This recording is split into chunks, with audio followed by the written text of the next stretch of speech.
Welcome to Sleep Audiobooks. If you would like our Better Sleep Quick Guide filled with proven techniques to improve sleep, sign up to our mailing list at sleepaudiobooks.com and we'll send the PDF as a thank you. Subscribing and leaving a comment helps this channel more than you know, so please feel free to offer suggestions for future audiobooks or to just say hi. Thank you for listening. We hope you have an excellent night's sleep. This is Sleep Audiobooks.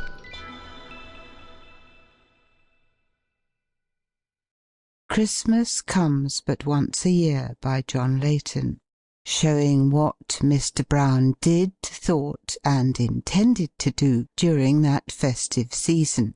Recording by Ruth Golding. Prime Movers.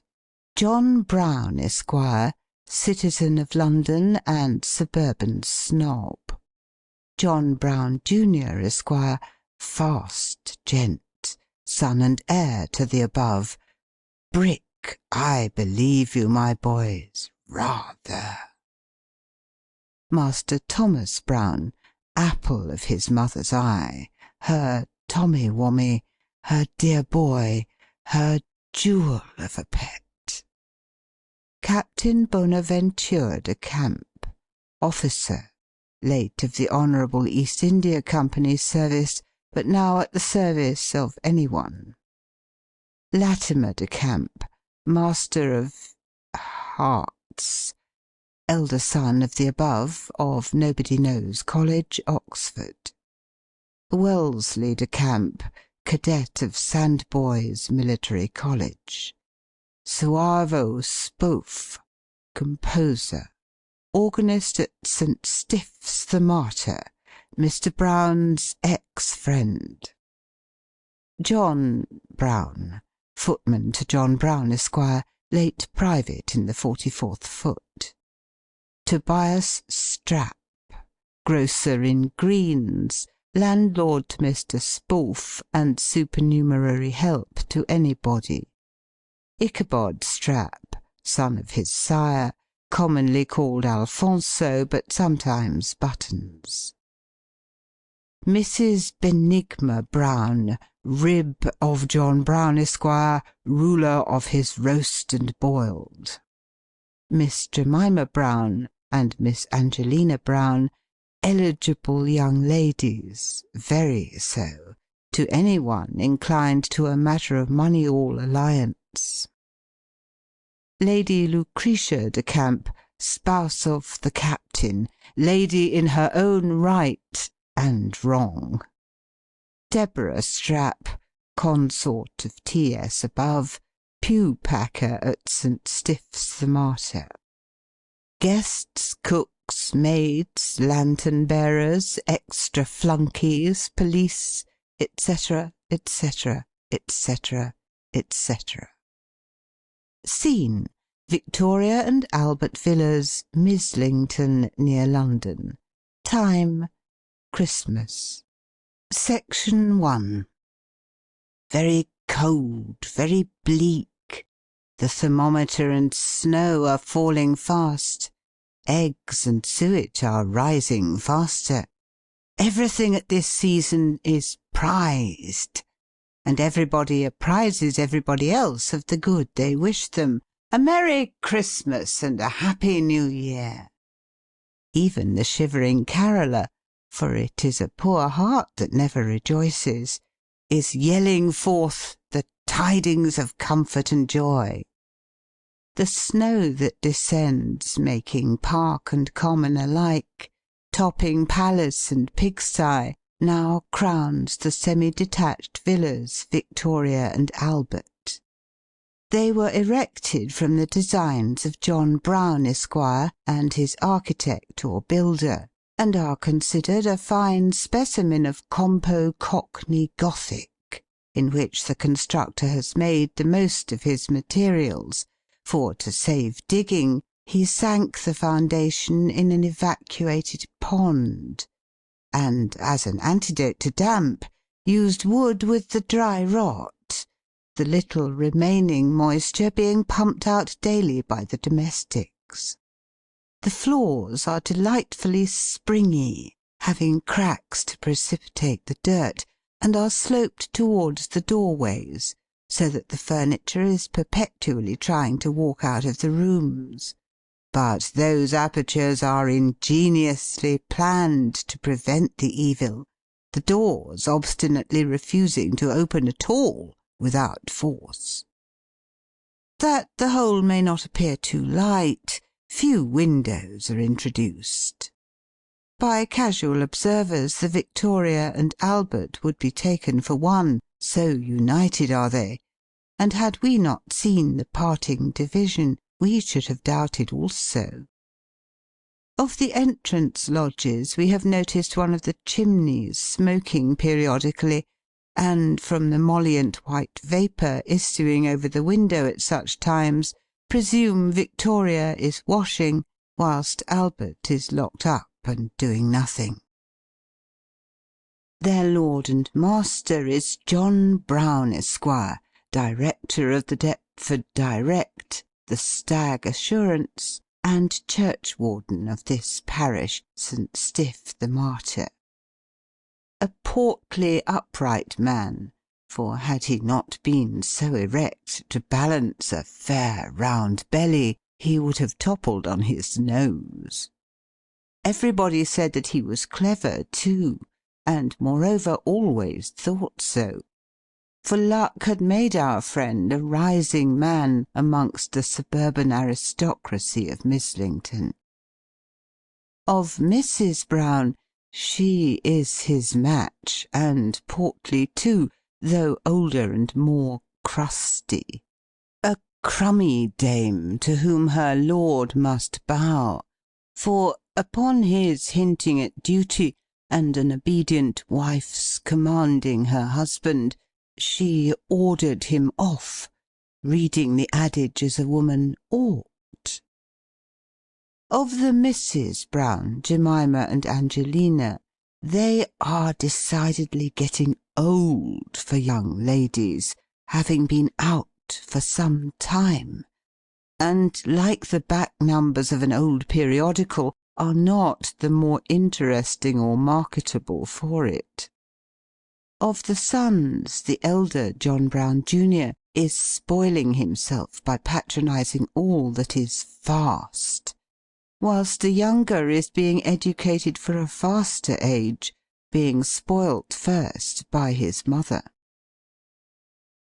Having characterized the Brown family, we will now introduce you to the first scene of this domestic drama.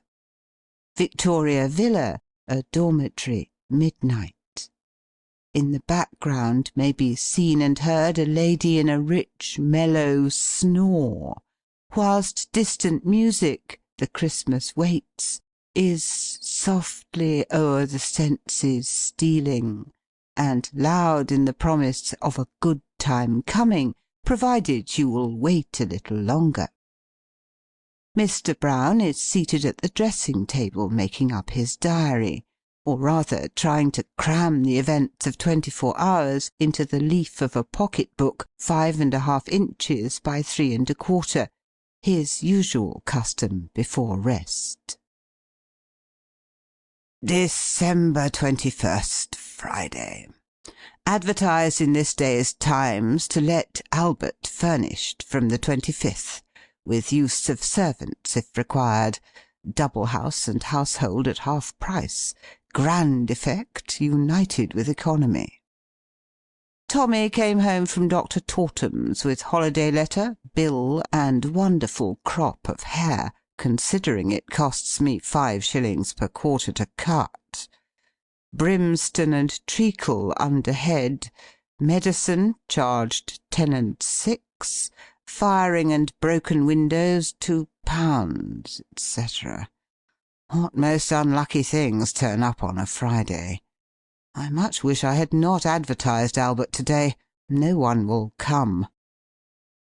With these observations, and a consolatory grumble about Christmas coming but once a year, Mr. Brown seeks repose beside his consort, whilst the waits make the lowing wind, the frigid vegetation, and the rattling shutters dance again to the bridal polka.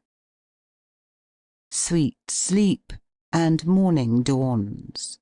The Browns depart, as is their daily custom, by the omnibus, the elder to chat inside, the younger to smoke out, and both to business in the city.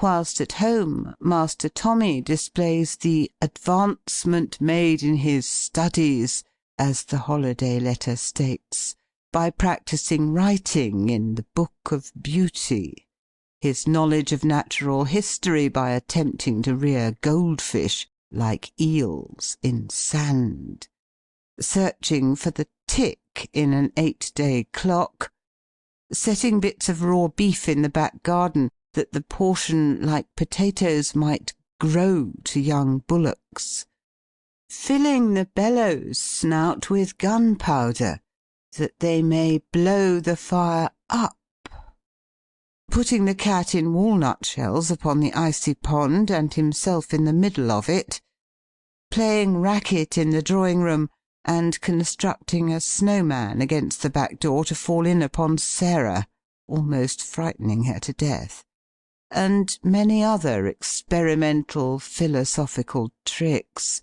too numerous to mention.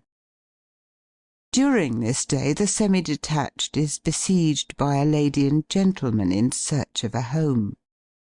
The gentleman, dressed in a very tight frock-coat, dusty and worn, a highly glazed cap, the strap of which dangled above a tuft of hair that graced his chin, its peak resting upon the tip of his nose, affording him little more than a view of his boots, with a portion of the hose protruding therefrom.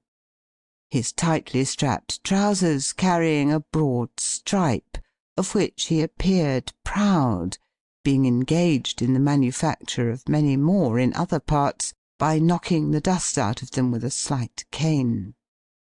Of his gloves, they seemed determined to end their days in their normal state, and to produce neither mitts nor finger-stalls. The couple looking very limp and tumbled, a thing duly apologized for, and not to be wondered at, having just arrived from abroad. Mrs. Brown being much taken with the gentleman, for he curried favour by stroking only the way of the grain. So with Lady Lucretia, Captain de Camp of the Honourable East India Company's service, from Madras, awaiting his luggage, is at home in the Albert, having given himself a character that satisfied Mrs. Brown, for he omitted the objectionable parts, fearing they might distress that good lady, like the woman with a large family, who, finding it impossible to get lodgings, sent her children among the graves, that, when asked, she might say with a sigh, "Alas, they are all in the churchyard." That evening Mrs. Brown's rich, mellow snore commenced later than usual, for she had been loud and long in the praise of their new neighbours. Mr. Brown making entry against December the 22nd, Saturday, that Albert was let, whilst the waits were playing the phantom dancers, and Captain de Camp busy there, screwing his empty trunk to the floor, that it might appear heavy and full of valuables, and whilst between the villas in the rear there might be seen a glimmering candle, and by that light be found, one not unknown to Brown, a poor little musician in a little second-floor room containing a little organ, much too large for it, and a litter of dirty soft papers, who is not a little perplexed at a note from Mrs. Brown dispensing with his services. He, the poor little music-master, more amiable than handsome, less symmetrical than serviceable, who had in less favoured times contracted friendship, and to teach the Misses Brown music at 30 shillings per quarter, who had gotten so familiar as to love, had dared to offer that person nature had deformed, with that mind nature had adorned, to Miss Jemima Brown. There was a time when his anecdotes had been prized, and his long, delicate white fingers kept playing to perpetual dancers, and that fine voice nature had bestowed in lieu of symmetry sang the merriest and most sentimental songs for love. The retrospect is too much for poor Spohf, so he seeks refuge in his organ, much to the annoyance of a little tailor in the attic who has no soul in him, save the soul he had for supper. Sunday. The perpetual bell of St. Stiff the Martyr is calling to service, as it is wont to do at all times and hours, for mysterious purposes but little known. It seems as if the bell disliked its little wooden cottage on the unfinished spire, or was inspired, or in a towering passion, to live in a tower, or saw no fun in waiting for funds, and so continually pealed an appeal to the public. However, it was a puny little curious bell with a tongue of its own, now clacking for a charity sermon, and curiously Mr. Brown thinks a charity sermon always edifies him with the headache, and is doubtful about going, as they make him a reluctant giver, for mere vain show. But he, curiously, wonders where the De Camps go, and, curiously, Victoria and Albert meet at the gate, and, curiously, the family pew at St. Stiff's seems capable of accommodating them. Mr. Spohf, the little organist, being perched up aloft, sees through the curtain the Christmas holly and the Captain, taking care to mark that individual with mental chalk. The musicians' eyes are in the brown pew, but the eyes that used to meet them are turned another way. All favour is centred upon their spurious exotic, who grows thicker, twines tighter, and takes deeper root the more he is encouraged. Of the species, or genus, we cannot do better than quote Mr. B.'s own words, written against December the 23rd, Sunday, whilst the Waits, as usual, were serenading the semi-detached, in a full conviction of its being Monday, and the possibility of living and loving together, and being happy yet. To church with my new tenant, who is delightful company. Lady Lucrece says he is a refined duck, a gentlemanly angel, and a manly poppet, to which I made answer that I thought so too, and that she was a seraphine concert. Sermon by the Reverend Loyola a Becket, in aid of funds for supplying the poor during this inclement but festive season with food for the mind.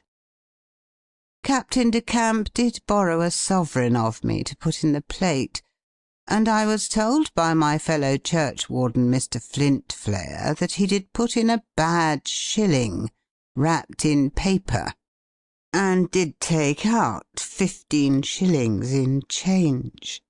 This, I said, was untrue, as of course it was, having lent him a sovereign myself for the express purpose. We are to have Captain de C.'s 2 noble sons here during the holidays. One, I believe, comes from Oxford, and the other from Sandboys Military College. Now is the time. Jemmy and Angel must be on the alert, for there is a tide in the affairs of women, which, taken at the flood, leads on to matrimony. Omitted all the voyage of their life is bound in shallows and in spinsterhood. On such a full sea are we now afloat, and we must take the current when it serves, or lose our ventures. Monday, the 24th of December's sun rises in a fog. Everybody has lost a day of the week, and come upon what appears an infinity of Saturdays rolled into one, beginning the week with a grand end, for it is the advent of Christmas.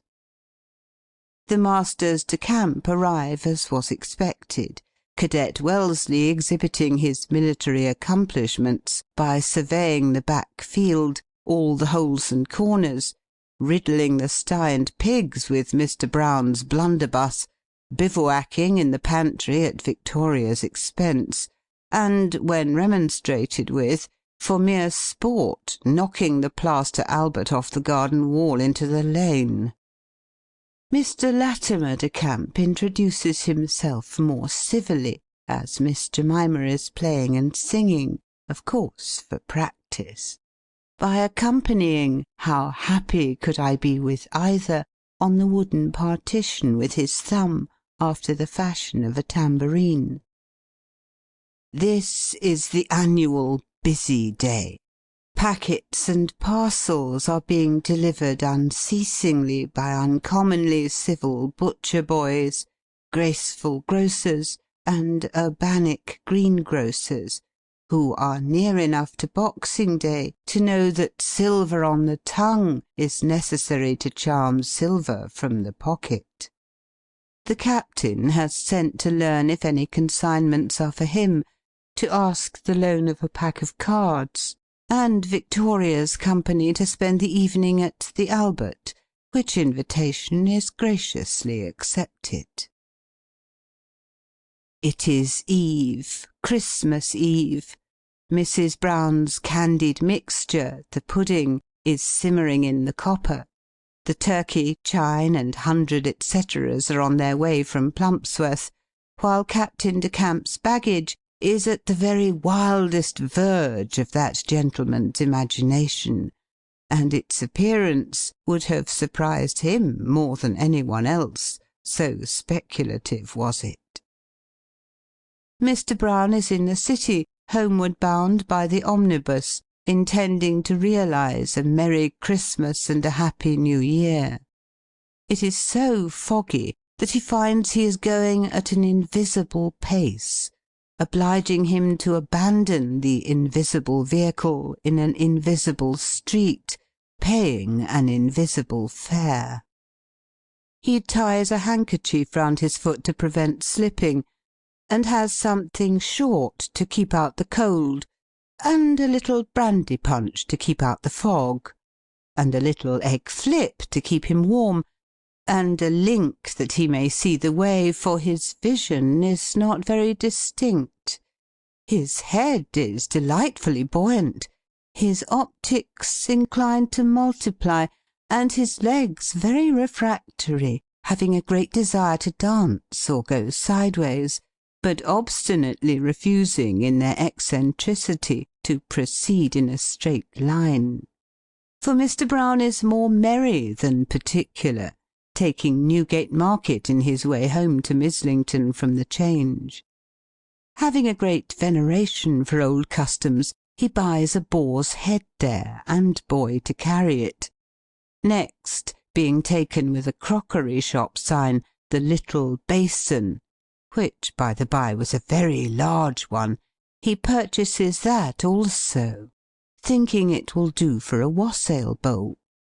Likewise some holly, and an old butcher's block to serve as the Yule log, not forgetting the last new Christmas book of sympathy and sentiment, The Black Beetle on the Hob, a fairy tale of a register stove, by the author of The Old Hearth Broom and the Kettle Holder.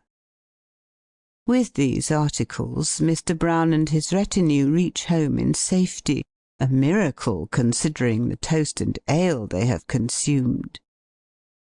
The holly being jolly, the basin groggy, the log stupid, and the boar pig-headed. They find Victoria deaf, for Mr. Brown has made her little Gothic door to shiver, and the bolts to chatter with the blows, yet none respond, for the servants are very jovial over boiled ale in the crypt, little thinking or caring about their master, who, after having rung all the bells singly, walked backwards, surveyed the windows, tumbled over the block, and endangered the wassail bowl, tries ringing all the bells at once without avail, so enters by the back window and performs a dexterous somerset down the stairs, in company with some evergreens and a flower-stand, ending in a series of double knocks performed upon the inside of the door with the back of his head, and a cuffing from Mr. Brown, junior, who happens to be coming in with the key, taking his respected governor for a burglar. The Browns are next door. Victoria is fraternizing with Albert, and both are exceedingly happy, although the latter has won greatly at the game of speculation, having played his cards well.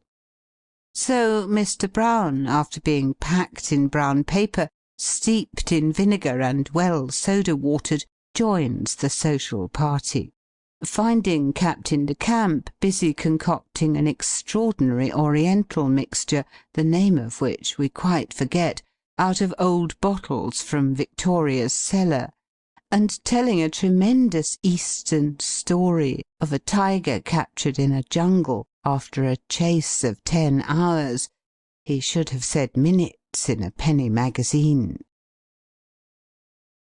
Mr. Brown and the Captain soon became familiar. In 20 minutes you would have thought them friends of 20 years. So, before the last speculator had invested his last weekly sixpence in a goose club, and drawn the last adamantine old gander, or the last Christmas pudding sweep swept away the chimerical puddings that ought to have been very rich, and everybody thought everybody else had won, before the last trader who had sold out dared to mount a notice intimating that he had joined an association to suppress Christmas boxes, the Browns and de Camps had attained that state denominated thick, an appellation that might, with propriety, have been applied to Mr. Brown's brains. For he had obliged Captain de Camp by discounting a bill, due 12 days after date, Christmas, and had invited him to dine on the morrow, to partake of the poultry that always came up at Christmas from Plumpsworth, and was taken out in a visit made by the worthy donor, Great-uncle Clayclod, during the May meetings, when he does a 12 shilling exhibitions in a day, and knocks up a fly-horse. So, rather late to bed, Mr. Brown making up his diary as usual on the dressing-table, a rule he always observed, though in some cases it would have been better left until the morning. For against December 24th, Tuesday, we find his feelings richly expressed in cramped calligraphy, upside down, bearing evident marks of excitement, having been penned in a dream, with hair-dye mistaken for ink, pounced with carmine, and blotted with the small tooth-comb in lieu of paper.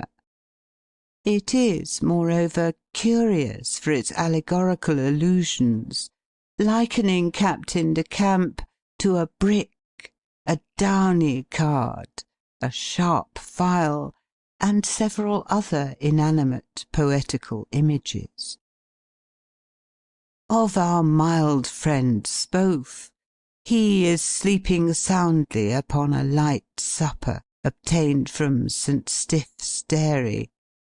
Some very thin milk, divested of all unctuous quality, that having gone to an epicure captain at the Albert Villa. Poor Spohf's talent has not put many talents in his purse.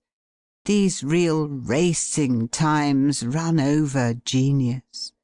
They would tunnel Helicon, turn Hippocrene to flush a city's drains, make Pegasus serve letters by carrying a post-boy, and in the end sell the noble beast for feline food. Everything now must be tangible. The little organist who had spent so many a merry Christmas with the Browns, he has no pleasure to anticipate on the morrow, except the performance of his new hymn, the Star of Bethlehem, a composition of which the little tailor in the attic thought small things, for it did not compose him to sleep. End of section 1. The 25th of December arrives. The festival of the year has come. Christmas Day commences with the rising of the cook, who finished the evening kneading and gaping over pies and puddings, and wakes with the same operation, gaping and kneading her eyes, which do not fairly open until she comes to look after her first care, the pudding. The fire, having been made up overnight, is discovered a beauty, but, behold, within the copper the pudding has dissolved. There is nothing to be found but a cloth, which must have been boiling all night in a rich plum soup, the string having come untied, or rather never been tied at all, but popped in by Mrs. B. without attending to that operation. A piece of neglect for which the cook gets warning, and all the servants rated, until the bells of St. Stiff's remind Mrs. B. that it is time to depart for the duties of a Christian, to eschew all the vanities of this wicked world, in a rich purple Genoa velvet paletot and duck of a plum bonnet. That day Mr. Churchwarden Brown's pew would not hold all, so Mrs. Strap, the pew-opener, had to manoeuvre by appropriating part of another to their use, losing her Christmas box for the offence against its owner, Mr. Dinn, the coppersmith. Mr. Spohf's Christmas hymn is much liked, and is really so fine as to make that essence of gentleness himself temporarily egotistical. He wonders what impression it has made upon Miss Jemima, and the strange gentleman who is so attentive to her. Could he do as much? But Mr. Latimer de Camp is heedless of other good things flying about him, for upon the walk home after service, among the savoury Christmas dinners that are hurrying in every direction, he is so abstracted as to find a sucking-pig in his stomach, and not a little gravy spilt upon his trousers, compelling him to change them, upon his arrival at home, for a neat pair of young Browns. Mr. Spohf, having played all out of St. Stiff the Martyr, walks home moodily. Instead of finding his dinner as usual, the chop and potato, he learns that his landlord, Mr. Strap the greengrocer, has stopped the supplies. It is quarter-day. Strap thinks of the 5 weeks' arrears, and Mr. Spohf's inability to pay for his lodgings. So Mr. and Mrs. Strap have surprised him by preparing a huge leg of mutton and pudding, for they know he does not, as of old, go to the Willer. After this humble repast, which was relished as much as any could be, and was far less likely to leave unpleasant sensations than if it had been more costly, they draw round the fire, and Master Ichabod Strap, one of the choristers of St. Stiff the Martyr, is playing with a shilling, polishing the coin upon his sleeve.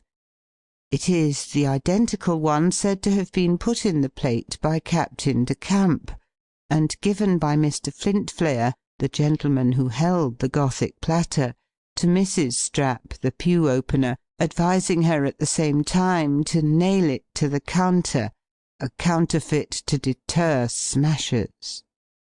But somehow the coin seemed doomed to remain unholy, for no orifice or artifice could have rendered it a lucky one. It was shown to Mr. Spohf, who thought it bad, and that it might have gotten into the plate by mistake. Mrs. Strap knew it bad, an intentional perpetration, and, like the giver, not worth a dump. Mr. Strap not only thought it bad, but proved it so, for after having spun, sounded, and eaten a portion of it, he cast the coin into the glowing fire, where the silver quickly changed, dropping like quicksilver among the ashes, to be picked out by Ichabod, very unlike a sterling coin.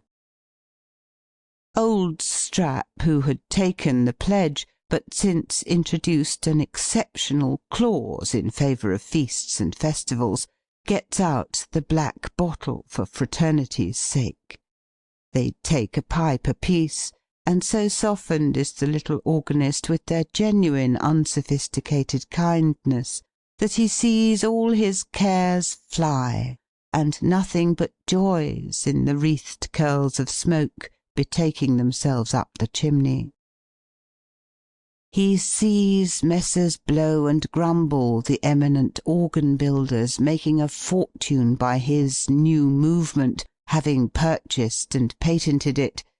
He has found a publisher for his church music, and sold his old opera. Captain de Camp has vanished in smoke. He has exploded of spontaneous combustion. They find him all deceit, leaving a glass eye and a cork leg. Mr. Latimer gets the colonial bishopric of Bushanti in New Zealand, and cuts Miss Jemima. Mr. Wellesley, having gone to India for glory, returns with it, a hook and a patch over his eye. Miss Angelina vows to die a virgin. Mr. Brown says to Mr. Spohf, "My son." Mr. Spohf says to Mr. Brown, "My father." Mr. Strap is standing in triumph upon a pyramid of carpets to beat, viewing a lesser one of boots to brush, having been entrusted with more messages than mortal ever could deliver, whilst innumerable vans bearing the name of Strap traverse innumerable roads in town and country. Mrs. Strap, dressed in a plain plum silk, turns a mahogany mangle, and gets up nothing but fine things. Ichabod has cut the choir, and made his debut in an opera as Herr Strappy, a perfect triumph. But here we will leave Mr. Spohf's reverie for Victoria and reality, where the company is arriving to the annual dinner, and sitting about the drawing-room, looking as happy as patients at a dentist's, or festive as disappointed toad-eaters at the funeral of an opulent relative who had left all his property to found an asylum for decayed post-boys, after leaving everybody to expect the lion's share of it. The guests, for want of more exciting topics, admiring the gimcracks they admired a year ago, thinking the portrait of Mr. Brown, done 20 years since at a portrait club, a splendid likeness, and that the original grows younger, query richer, stating truths and untruths about the weather, inquiring energetically after each other's health, not caring for the answers, with other homely pleasantries too numerous to mention, until some of the juveniles, the only ones who really seem at home, espy from the window a loaded parcel cart. This they observe as funny on a Sunday, little thinking at that moment it was Tuesday. Here Mr. Brown descends to hold an altercation with the guard of that cart, who makes light of a huge hamper of game, whilst the guests at the windows above speculate upon having to eat an uncooked turkey, or fancy their ravenous appetites waiting while it is cooked, the youngsters calculating upon a dinner all pudding. Mr. Brown returns and tenders his arm to Lady Lucretia de Camp, in the excitement leading her down the side where the stairs taper to nothing, causing that lady to lose both equilibrium and temper. In the hall they are introduced to the viands all thought to partake of, which have arrived too late, and are now displayed in their primitive state, a picture of still life, whilst the guests, a picture of disappointment, have to put up with odds and ends concocted to meet the emergency, ending with a series of plum dumplings in place of the legitimate large pudding. However, the indigent relatives, who prefer the cold corners, and take any part, declare themselves well satisfied, all partaking of everything, and brandy afterwards, as if the viands were rich. Master Brown does justice to everything, of course. That sweet child is now pulling the merry thought with his maiden aunt. He is victor, and as no one wishes to know his thoughts, seems determined to tell them, wishing Jemmy and Mr. Latimer would look sharp and knock up the match mamma spoke of, as then he should be breeched, have pockets, and money. Here the little dear turned to the Captain, saying, "You'll give me a crown, won't you?" A question at which the maiden aunt blushed intensely, as did Mrs. Brown, who attempted to hide her emotion by saying, "What strange things children do think of!" at the same time helping a gentleman who had had enough, the bashful gentleman who sat at the junction of the tables, and appeared so incommoded by the table-land of one being higher than the table-land of the other, causing his plate to oscillate in a very remarkable manner, and discharge its contents in his lap, the conjoined legs compelling him either to sit at a fearful distance and spill the gravy, or to split his kerseymires by extending them too much for their frail make. However, he has at last succeeded in thrusting one knee between them and the shorter leg of the two off Bunyan's Pilgrim's Progress used to stilt it, letting the unfortunate gentleman's pudding down, and his plate travel until at last it stops, performing a gyration all to itself, under the sideboard. During this clatter the ladies rise and depart, leaving the gentleman to drown all disappointments in the wine.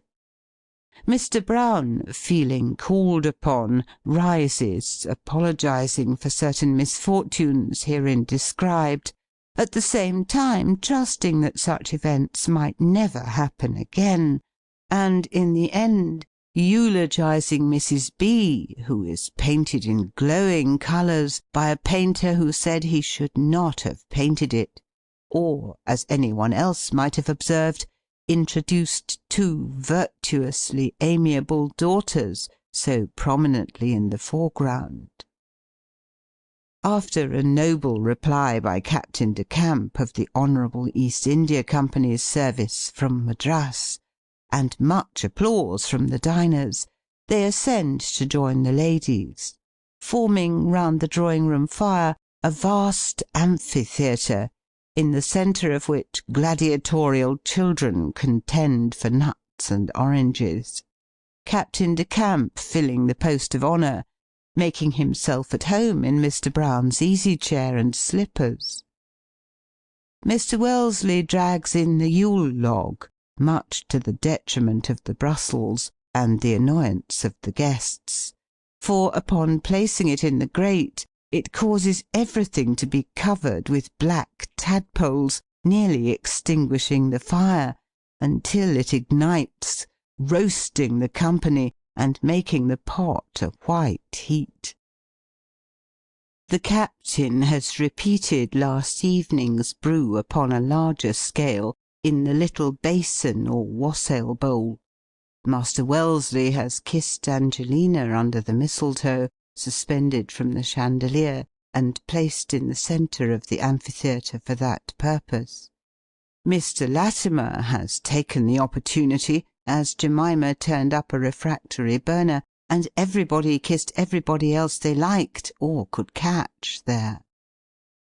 The entertaining captain has narrated an effective anecdote of an enraged elephant and a precious big boar speared in a savage jungle, to which he might have added, with no more personal risk than Mrs. Brown may experience when hunting for a boa in her wardrobe. And Mr. Mouldy, the city merchant who dealt in rags, sang about a little excitable pig, and Mac Mullin's lament, whilst Mr. Snobbins, who it was hoped would sit and be silent, has broken the spell, dared to remember old times, sleeping under a counter, and the pugnacity of Brown when they were in a mess at the Blues, making Captain de Camp think more of a military repast than Christ's Hospital, until the Blues were dispelled by Mr. Snobbins singing "The Gallant Prentice Boy." Not that the company would have lacked a military man had the captain been absent, for there was Coward, the meek Bermondsey tanner, by livery a hatter, and withal a soldier, a member of the Honourable Artillery Company, he who sang about God blessing the old cow's hide, and a "wish that his soul in heaven might dwell, who first invented the leather bottell." And Mrs. Brown's brother, Mr. Bartha Brick, familiarly known as the Brick, who had just commenced a song, a parody upon Fra Diavolo, a something very, very low, supposed to be sung by a dealer in hearthstones, who at the end of each verse vociferates "Who'll buy?" heightening the illusion by trundling a chair on its back round the family circle, to represent a barrow. No one knows where the barbarous atrocities would have ended, and all before the refined strangers too, had not the olive branches, disposed for rest by their several mammas in the room above, all awoke at once, tumbled out of bed, and joined in a combined cry. This breaks the family circle. Mothers fly to pack their turbulent innocents for travel. The candles flare, and carriages clatter, grinding the flints in the lane. John the footman finds he has a dozen half-crowns, and Mary 7. The last fly has departed with the little bricks. Lights appear and disappear in the bedchambers, and the Christmas Day, that comes but once a year, has vanished like a dream. Mr. Brown has jotted the events in his diary, in a hand scarcely legible. It must have been penned in a somnambulistic fit, thinking he was at a meeting of St. Stiff's vestry in the Union Boardroom, for, after a list of members present, the names of his guests, Captain de Camp in the chair, follow these minutes of proceedings. Firstly, that one Spohf be dismissed as organist of St. Stiff's, confined in the idiot ward, fed on water gruel, and handed over to his own parish, Vienna. Proposed by Latimer, and seconded by Wellesley de Camp.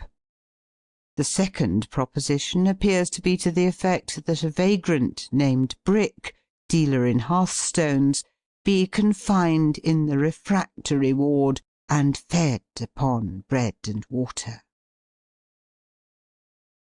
End of section 2. The morning after the festivities, London oversleeps itself, and awaking, finds it Boxing Day.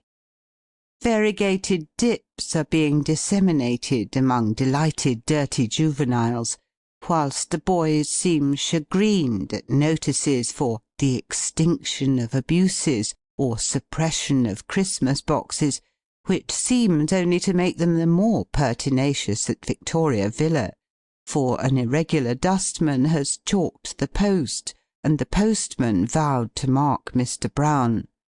The turncock is turned off, the waits have to wait a little longer, and the beadle, who declared Mr. Brown no generous churchwarden, has, withal, found enough alcohol to make him stupid before night, causing that dignitary to cry a lost boy instead of a girl, and to see twice as many posts round St. Stiff's as usual. Taking half of them to be boys about to vault over the other half, he rushes on to disperse them, soundly chastising the granite.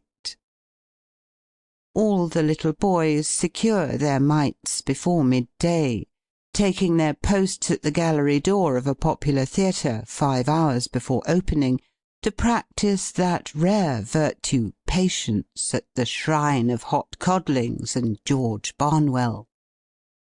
Master Ichabod Strap, in his richest yellow breeches and burnished badge of St. Stiff the Martyr, is perambulating the parish with his gay phylactery or Christmas piece, the History of Joseph, painted, like the coat, in many colours. He shows it to Mrs. Brown, who approves the performance, stroking the head of modest and ingenuous Worth, that blushed at its own praise, measuring the boy at a glance, and proffering him promotion in the shape of an uniform of buttons, just vacated by a youth called by his peers Nobby Jones, but by his mistress Alfonso, who, having grown to the great risk of buttons and stitches, was dispossessed of his regimentals, being sent home one dark night in his bedgown. Ichabod promises to resign that title and all connection with the dirty boys, to reign as Alfonso, the second page. Being missed by Mr. Spohf, for whom he used to blow the organ in the little second floor, a bereavement Mrs. B. enjoyed, saying she wondered how the unworthy little animal would raise the wind now. There is an universal adage about risking sprats to capture herrings, a sport not unknown to our cosmopolite captain, for he had fished in troubled waters, and hunted for a dinner many a time. He knew the traps and snares to secure game, the days and seasons. So on Boxing Day he baits the servants with crowns, Tommy with a sovereign, Angelina with the keepsake, Jemima with a modern ancient missal, or portion of scripture made dear and difficult to read, presenting Mrs. B. with the last new art manufacture, the knowing blade, a brazen-faced sharper to remove blunt, and procuring for Mr. B. the skin of the identical Bengal tiger he killed, as may be seen from a legend running up the backbone, though an inscription on the tip of the tail states it to be sold by Fitch of Regent Street. The bait secures its amount of flatfish, for that evening Captain de Camp was more than usually lucky. He caught enough at écarté to clear himself, a freak of fortune that caused no asperity in the noble breast of Brown, for here are his own thoughts in his own words. December 26th, Wednesday, Boxing Day. My dear friend de Camp has this day given us all tokens of the warmest attachment, sadly wanting to do something for me, colonial, war, or admiralty. Not requiring anything just now, this will form an admirable reserve. I must, in the meantime, profit by his refined society, as I hope and trust the girls will by his sons. If there be any drawback to the delight I feel, it is the non-arrival of his luggage. for I am personally inconvenienced by his wearing my best coat. I may be over-scrupulous in wishing he would return the books he devours with such avidity. Mrs. B. says she thinks the paragon of knowledge swallows them, for they are not to be found. Next morning Ichabod enters the brown suit and service, having spent Boxing Night and the proceeds of the Christmas piece at the play, where he saw Jane Shore and Harlequin House that Jack built, the plot and tricks of which he recounted to Master Tommy as he took that young gentleman for a walk, inoculating him with a great desire to go and behold it. So, after having coaxed his mother, teased his father, and cried his lovely blue eyes into a good imitation of red-veined marble, the youth triumphed, for on Thursday evening they all went to the play in the fusty fly from Drone's yard, driven by old Drone in his pepper-and-salt suit of pseudo-livery, that looked as if he always brushed it with the curry-comb, and so tindery about the breast from the number of marriage favours annually pinned there, that it is a wonder it holds together. Alfonso rode upon the box, giving the vehicle a certain amount of smartness.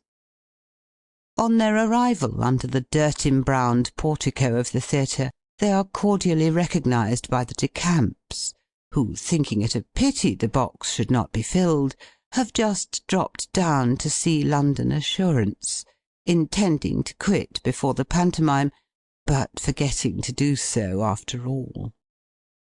During the play, Master Tommy disposes of a vast quantity of oranges and sponge cakes, vanishing between each act to obtain a fresh supply, making butterflies of the bill, and causing the double-barrelled lorgnette, which was hired for the occasion from an adjacent oyster shop, to slip off the cushion, falling upon a bald gentleman in the pit, the excited little pest remarking everything, and fairly shouting at the discovery of Alfonso below, until chid by his mother.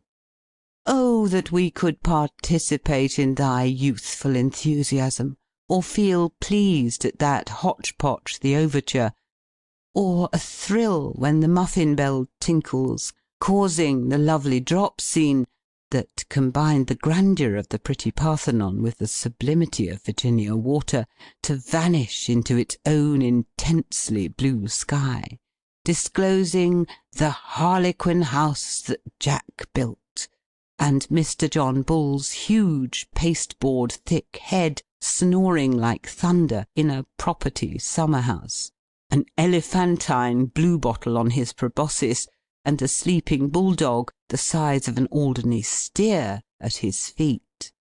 Here Master Brown with a grin calls the house Victoria Villa, and the pasteboard mask his papa.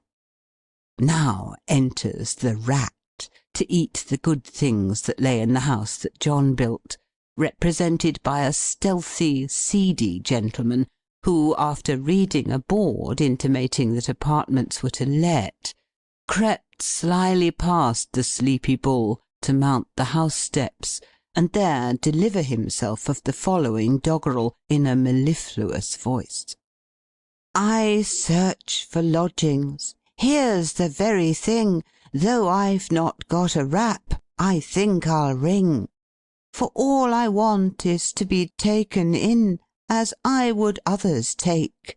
Sure 'tis no sin to do to others only tit for tat, so here goes, rat, tat, tat-a-tat.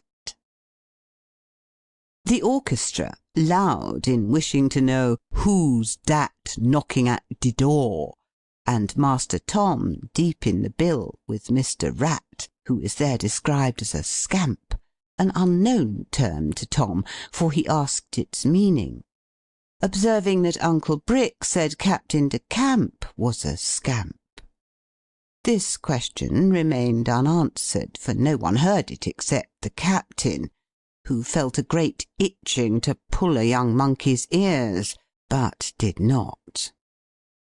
The cat, a sort of Puss in Boots with a short stick and strip of paper, entering to catch the rat, is worried by the dog, who is tossed by a cow with a very crumpled horn, who was milked by a maid, said to be very forlorn, who is kissed by a sweet-looking beggar all tattered and torn, the loving pair being likened to Jemima and Latimer by Master Tom, causing his sister's face to redden as a furnace, that heightened the more it was fanned.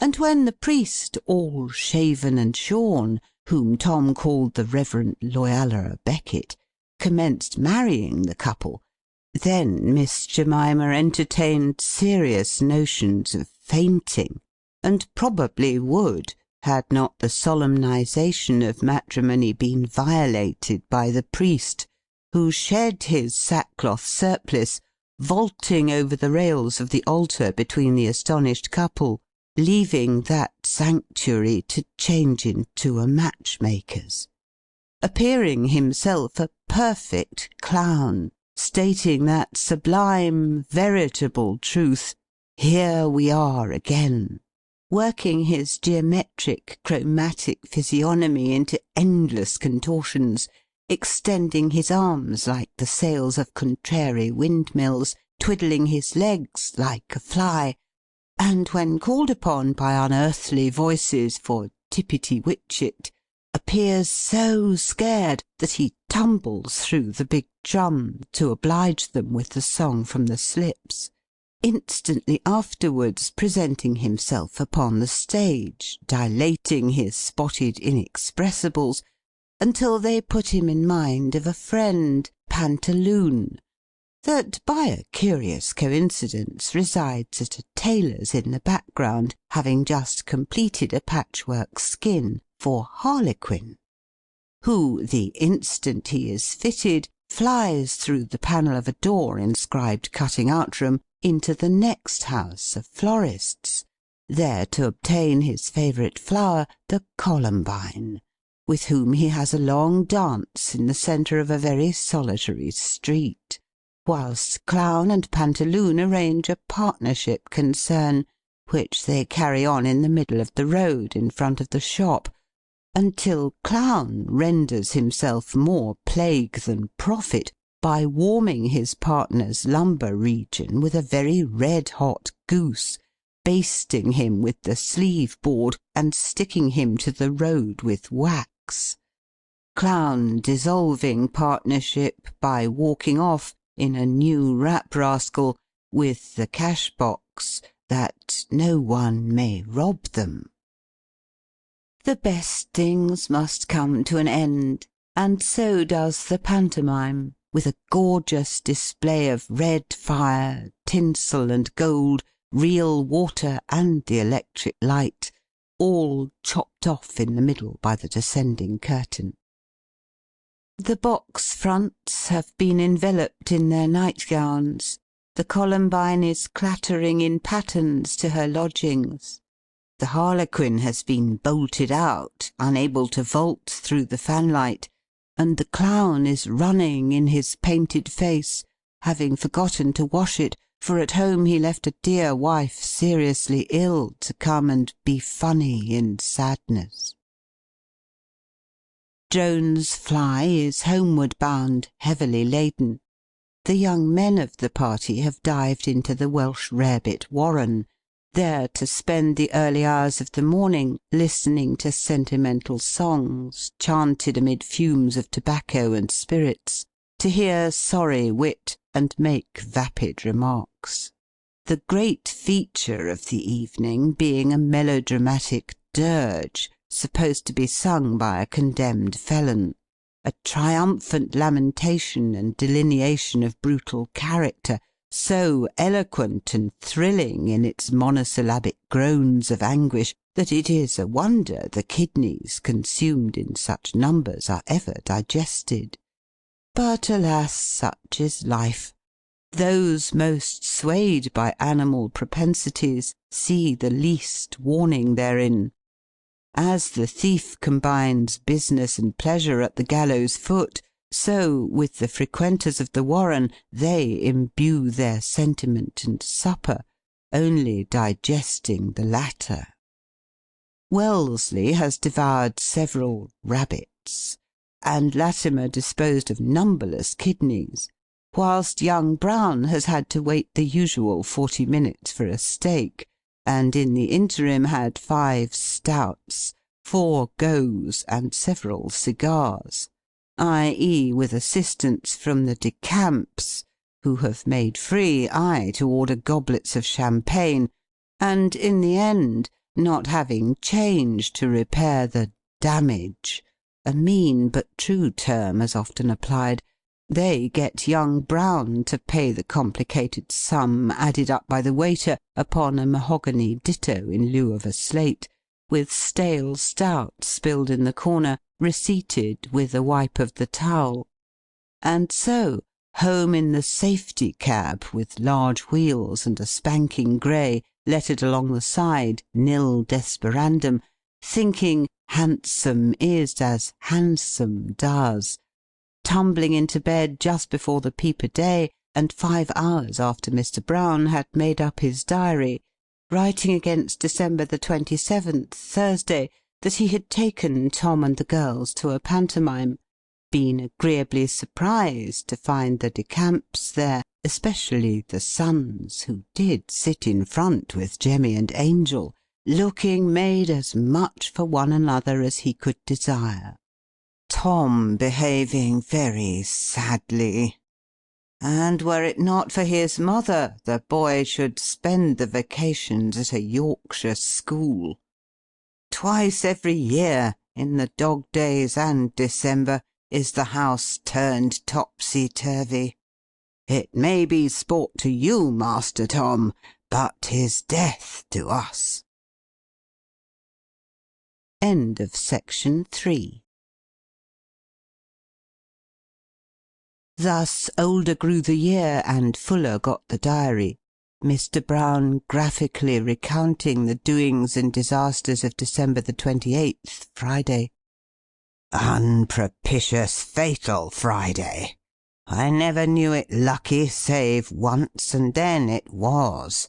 I let the Albert. Christmas comes but once a year, with a train of nasty bills not to be bilked, and sorry consolation is it thinking you paid at the time, when the receipt is not to be found. Misfortune, that never came single, now visits with a large family of little pests, out of season and uninvited. Here is Needy, the pianist, who one would think had married her, for he has children enough to fill a charity school. Needy, of No. 9 Brown Terrace, has absconded without paying the rent, sending the key, and £12 10s instead of £14, with a shabby excuse about hoping to be able to make up the difference some day. This is the return for showing compassion to a poor devil. I ought to have known when I took the cottage piano for last quarter, though Spohf did say it was a 6 3/4 worth 3 times the money. I am a good-natured fool, and ought in justice to my family to be a little more selfish. These mean professionals estimating their rubbish far beyond all reason.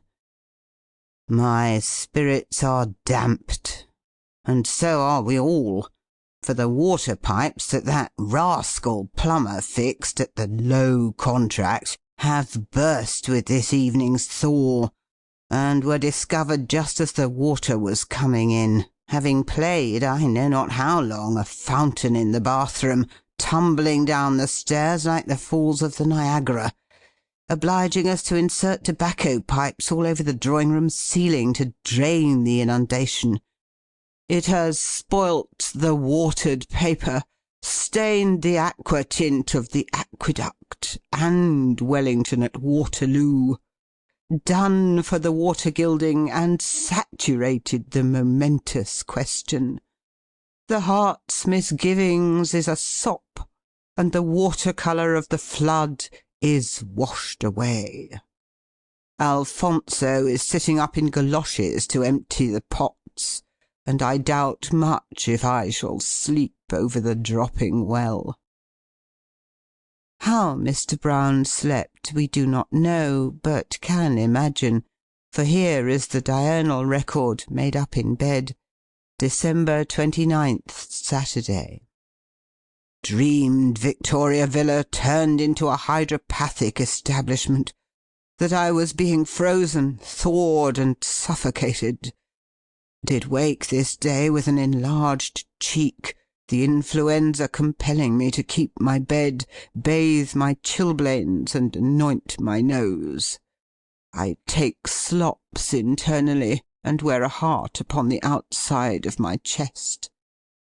The kind, considerate captain called, smoking a cigar that made me cough, and think his visit a visitation. The first Sunday after Christmas is here. Brown is in bed. The little bell of St. Stiff's has stopped, and many another vibratory sound is dying in the distance. Flakes of snow are moodily descending, causing the fire to spit angrily, and the face of heaven to look black, all light appearing to come from the earth.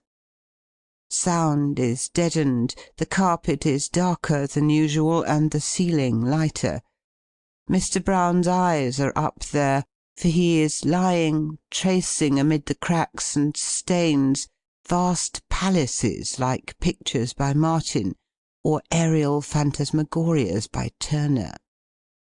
Brown is lying, nursing his influenza according to the approved adage, though some read the maxim thus: stuff a cold, and have to starve a fever. Let us hope Brown has the right version. Captain de Camp has come to read to the invalid, and drink his brandy and water. He has begun Blair's Sermons, or rather the Life of Blair prefixed to the volume, in a full conviction of its religious tendency.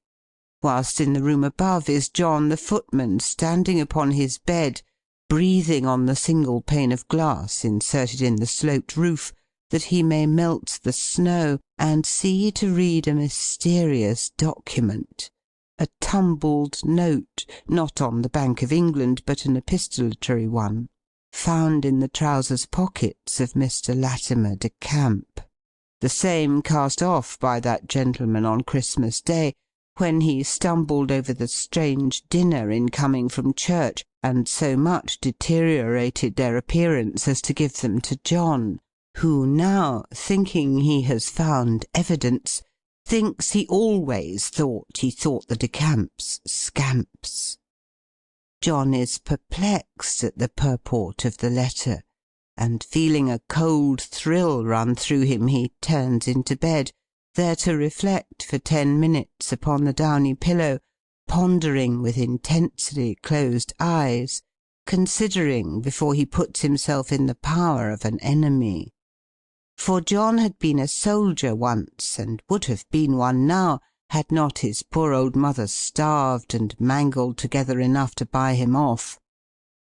He bore the stamp of military drill, took in tales of the wars in penny numbers, and had a cheap print of the Battle of Waterloo pasted to the sloping roof above the bed in which we left him pondering. Having considered enough, he takes once more to the document, folding and unfolding it, examining the thimble impress on the seal, tasting a corner of it in his excitement, and reading it with intense energy for the last time. It is directed to Latimer de Camp, Esquire, M.A., Albert Villa, Mislington, and was posted in the New Cut.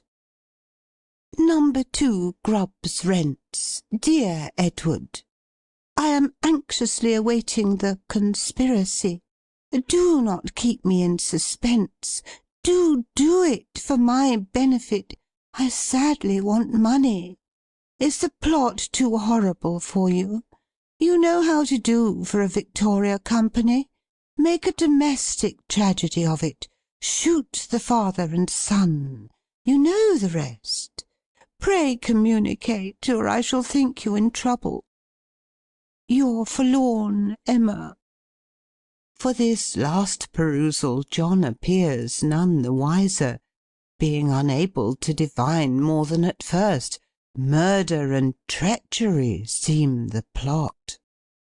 John thinks the captain just like Gory the murderer in the Chamber of Horrors at the waxworks, and that Victoria Villa resembles Greenacre Hall depicted in the pictorial newspaper.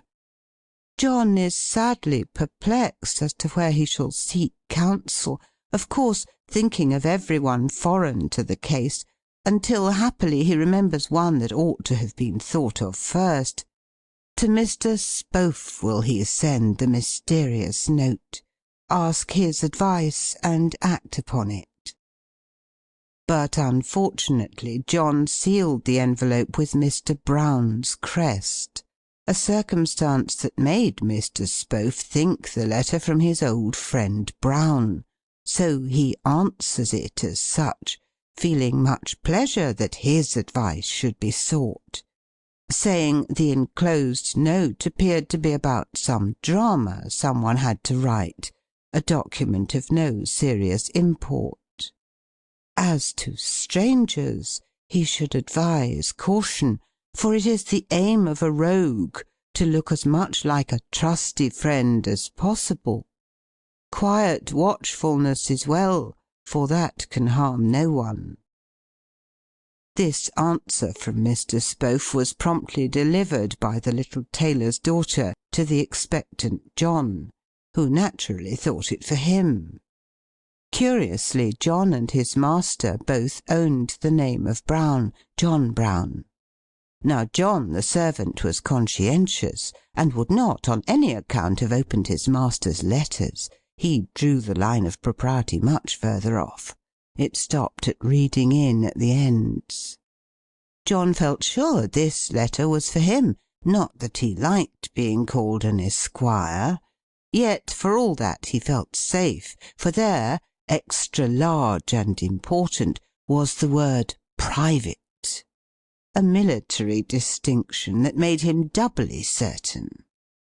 So he bore away the letter in great trepidation to his quarters in the tiles, there to be much relieved by its contents, vowing as he lay on his bed to be watchful as the Duke on the look-out in his Battle of Waterloo, and dumb as a dead drummer in the foreground. Happily Victoria and Albert were ignorant of these dispatches, or John might have lost his commission and uniform. Confidence is unshaken. For on December the 30th, Sunday, Captain de Camp is reported a glorious Oriental brick, he having kindly prescribed all sorts of good things for his invalid friend, without the slightest regard to expense, and, moreover, broken Brown's quinsy by administering an extraordinary anecdote or crammer that scarcely anyone could swallow. But Brown did, and laughed so much afterwards that the quinsy was gone.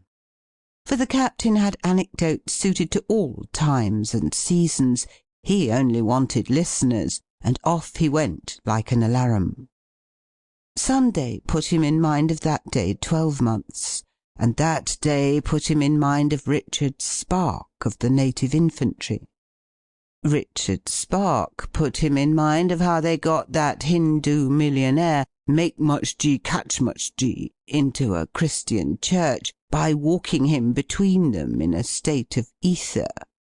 How he, the Hindu, was mollified by the sermon, and went home, melted the idol, a boo-bo-bum, that had golden hair, diamond eyes, pearly teeth, coral lips, a silver tongue, and a copper bottom. How he handed her over in lumps to the church, and yet, with all these poetical attributes, she was the ugliest and most precious god he ever set eyes on. She was the subscription of the district. The poor put the copper and the rich the gold. The captain telling of how he made a posthumous portrait of her, which is quite correct, only he forgot 5 bosoms in the bust and left out a right arm. It is engraved in number 365 of the Missionary Record. This paragraph opens with the last day of the old year. The cold that stiffened Mr. Brown's neck and choked up his throat has thawed. His nose has resumed its accustomed hue. His temper is unusually good in the prospect of vacating his room and beginning the year with redoubled energy. Mrs. Brown is preparing for something important, and from the delicate scented note you observed inserted in our chimney-glass frame, the one with the brown crest, a rampant locomotive proper, and motto of "Go Ahead," which, between ourselves, was found by a very subtle seal-engraver in Change Alley. From that, and the remarks of Master Brown, when we called this morning, you may pretty well judge. He said Jemmy wrote such a lot of letters the other day, that they have a pillow-case filled with oranges, quite a sackful. And, moreover, his ma just was clever, for she said she could kill 2 parties with 1 chandelier, and make rout seats hold double. The fact is, Mrs. Brown intends to give a ball on the 4th of January, and a juvenile party on the 5th. The former to be extra superb, on account of the De Camps, who of course are expected, having received an invitation by post.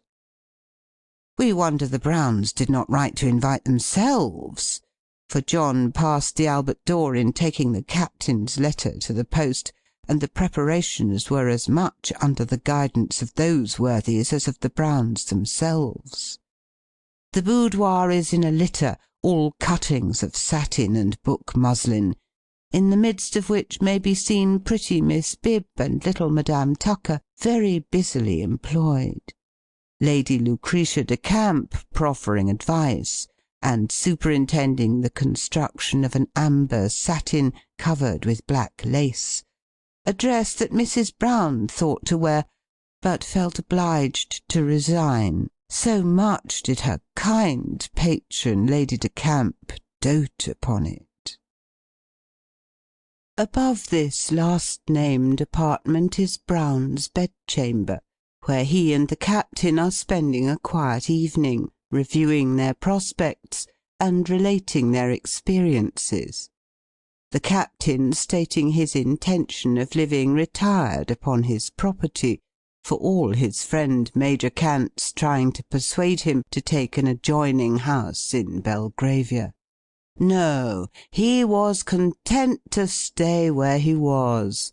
Albert was snug, but if Mr. Brown thought of removing to Mayfair or Tyburnia, why then a house next such a capital individual might be a desideratum.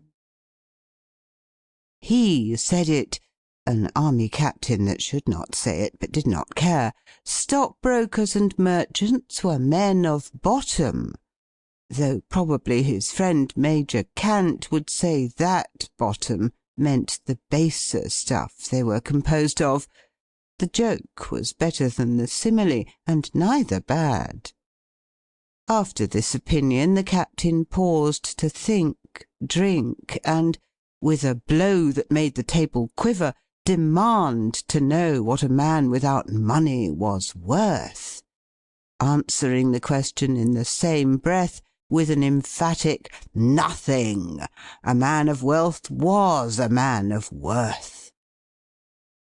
We know not if Mr. Brown thought this logic or no, but he, Captain de Camp, knew it, and intended to let his friends know it also. for next season he would give a grand entertainment, get Spread and Co. to throw a marquee over the lawn, and see if Major Cant would come. The Captain rather thought he would. Or the Honourable Samuel Dummy, the coxcomb, who, when asked to dine with Alderman Figg in Bloomsbury Square, said his horses never crossed Tottenham Court Road, Stincomalee and the Brutish Museum savouring too much of the people for the exquisite. But the Captain winked, and said he knew how the Dummy would get out of the fix. He would come along the New Road, as the Captain said he once knew him do, when in search of an asthmatic poodle that had been stolen, and was at a dog fancier's on Pentonville Hill. Then should we have the lane filled with carriages, like at a Chiswick fête. I would introduce my friend to the world, and be at rest. For we are a couple of old boys, willing to make sacrifices for our dear children. Having delivered himself of these lofty sentiments as the bells were ringing out the old year, stopping to strike its knell, the Captain also stopped to seize a glass and the hand of Brown, wishing him the merriest, manyest, and happiest of New Years, drinking eternal unity to the B's and de C's, at the same time shedding a very visible tear that dropped into his brandy and water like the pearl of Cleopatra, to be sacrificed to self, to a very affectionate man, so very affectionate that he loved himself, we do believe.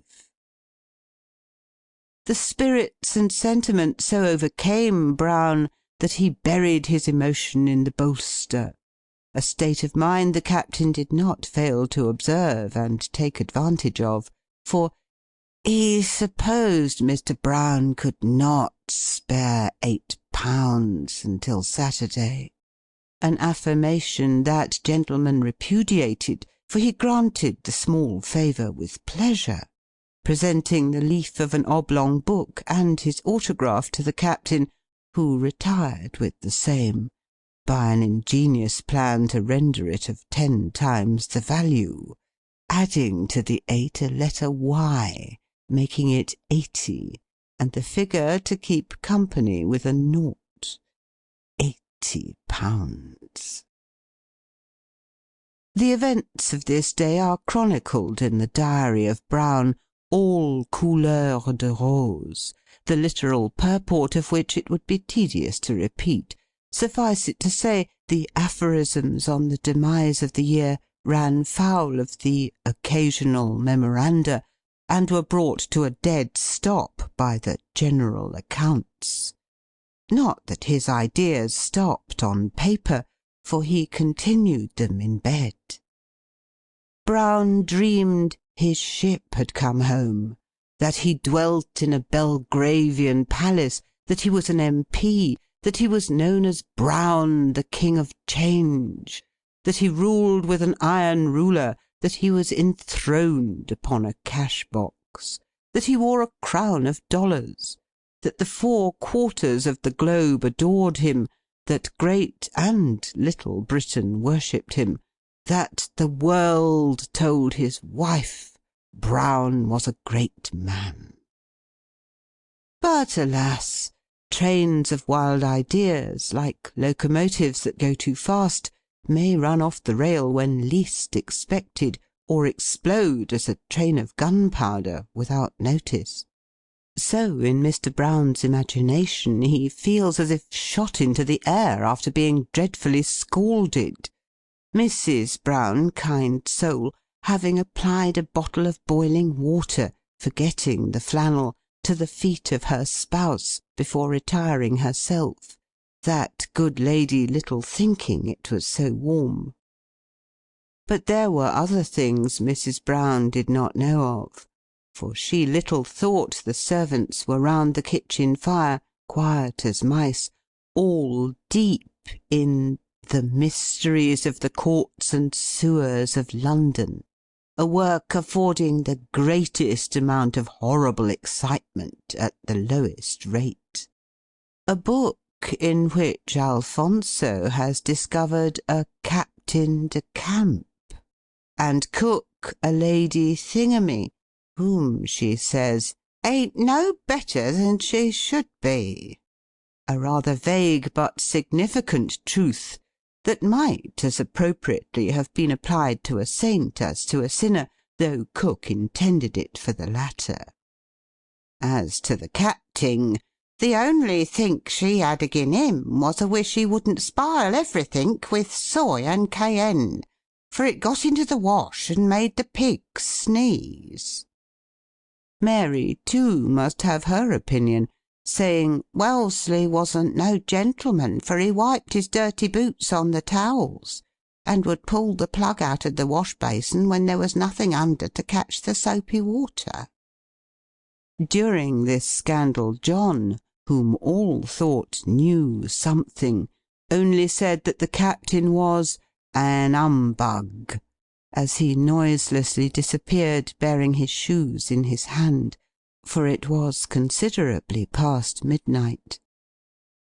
Young Brown and his two friends are at the Planets Harmonic meeting, stating their intention not to return till morning, an useless proclamation, for it is impossible to do otherwise now, they having been at the casino getting their feet in for the hop on Friday, as young Brown termed the practice of dancing. Mr. Spohf is in bed, but cannot sleep, so great is his pleasure. Messrs. Blow and Grumble having patented Spohf's new organ movement. End of section 4. A happy New Year, and may you live to see many of them. The new year is born with every characteristic of its defunct sire, seeming no better behaved, as some people would have little boys after a birthday or a breeching. The old year died with a drizzle, and the young one that everybody hoped promising is born with the same attributes.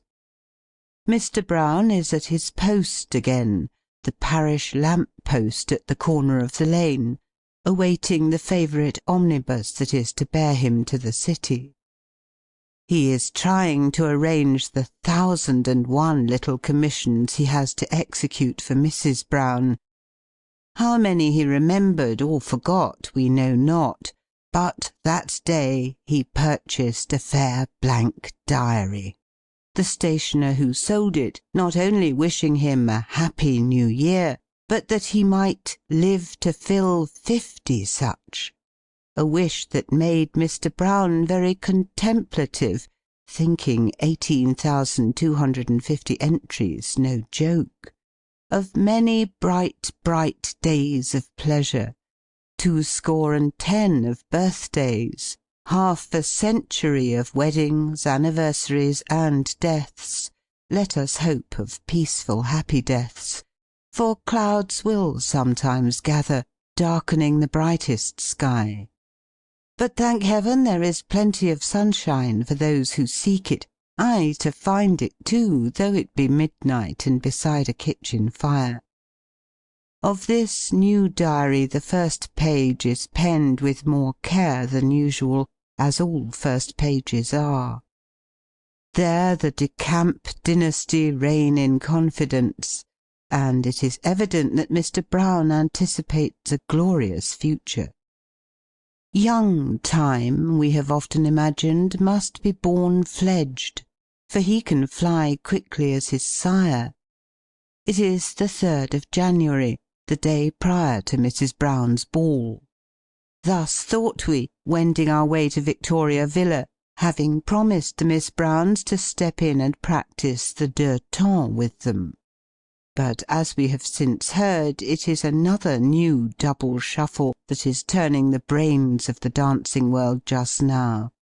However, we went, and found Victoria in a pretty pickle, a perfect mixed pickle, we may say, our dear young friends being much too busy to remember the appointment, for there was the Broadwood standing upon the landing, and Master Tom cutting out slides upon the bare boards in the drawing-room, the carpet being taken to St. Stiff's Union that it might be beaten, a thing we exceedingly rejoiced in, for last year the guests were obliged to beat it with their feet, and afterwards to carry the dust home upon their shoulders, the first polka being performed as if in the great desert during a sandstorm.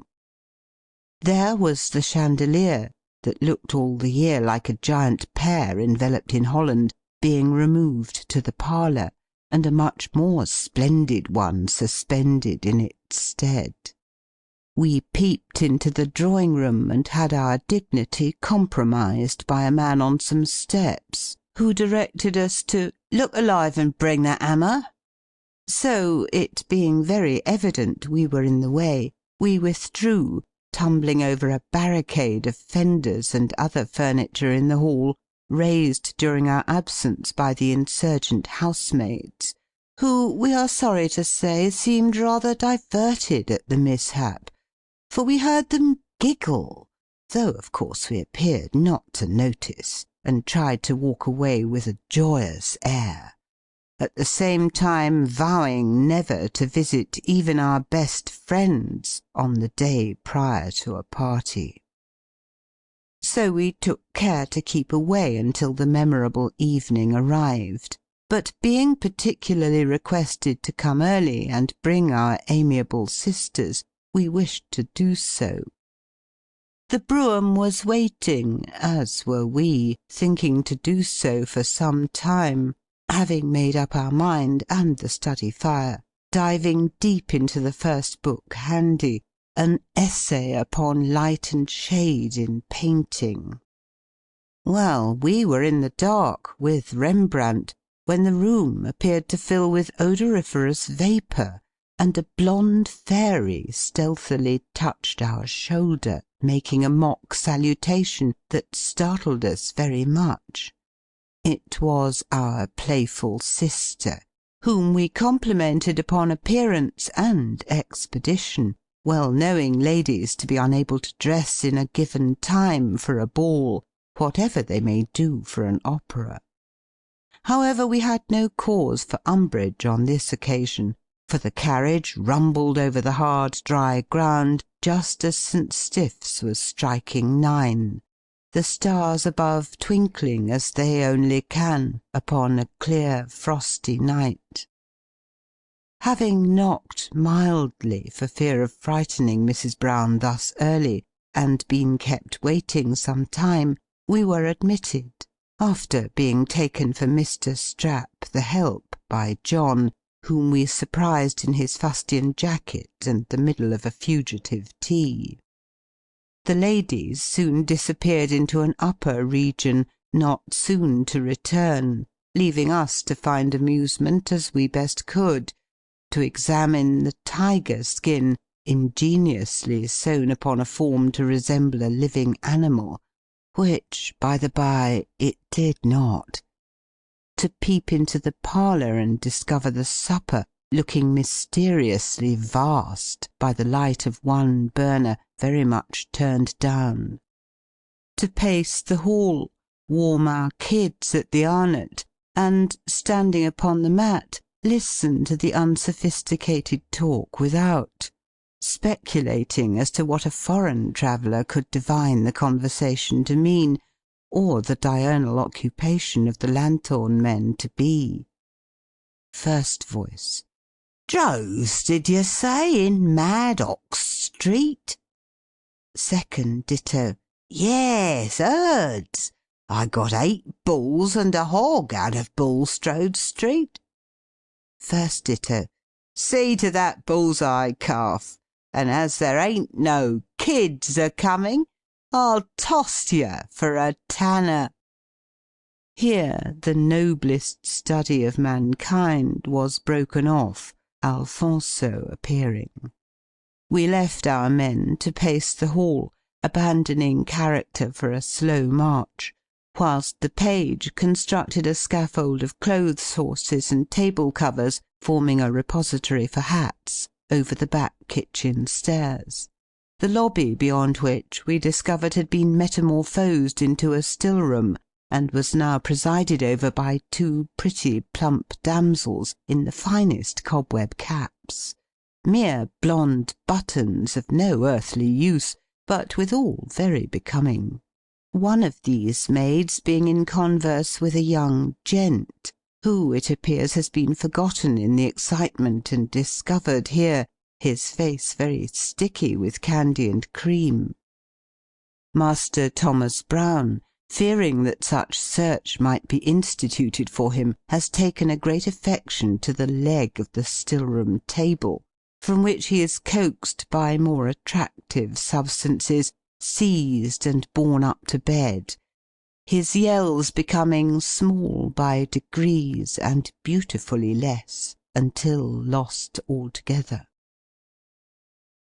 Now comes Mr. Strap to help and wait at table, in his huge white cravat, yellow vest, and new pair of second-hand plush smalls disappearing below to develop his calves, which are enveloped in gaiters, gingerly beckoning the man with the bad hat who had been tuning the piano, and Mr. Palaver, the Mislington artist in hair, to follow, that they may escape by the back door. We had been promenading the hall for some time, having become pretty well acquainted with the pattern of the encaustic tiles with which it was paved, and were going towards the entrance for the last time, pluming ourselves that we might appear to the greatest advantage, for we felt assured the ladies were descending, having heard a rustling and tittering, when, just turning by the door, we were electrified by 3 distinct bangs that subsided into a sharp rat with an infinity of tail, causing the lid of the letter-box to look as if it had the palsy, and ourself to retreat like a shot, feeling alternately hot and cold, whilst Strap, who upon hearing Mrs. Brown's footsteps began to be very busy, performing a feat of strength with 7 waiters, a copper scuttle, and an ice-pail, is put in such trepidation that he loses his grip, all coming to the flags, causing the greatest amount of clamour at the smallest amount of sacrifice. Mrs. Brown saying she is happy it is not glass, and hoping Strap hasn't been drinking. The effect having annihilated the cause, the door is not opened, so the dose gets repeated with similar gusto by Fred Lark, for it was he that gave the stunner, and witnessed the commotion through the attenuated windows at either side the door, a piece of pleasantry for which he got stigmatized by Mrs. B. as a naughty, noisome, noisy man, and for which he himself proposed the still-room as an antidote. Now, Mr. Lark is one of those funny little men, rather liked, because not over given to sarcasm, and quite capable of laughing at his own jokes, or rather the jokes he has picked up and disseminates. Such whimsies, in their place, being very well, but out of it, intolerable nuisances.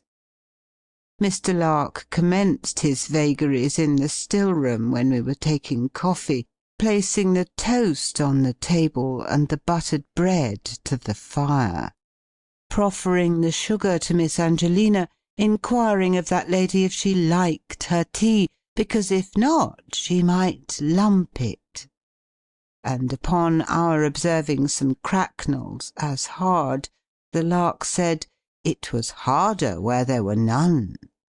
And that evening he completely confounded Mr. Brown by informing the worthy gentleman he had not seen him this year.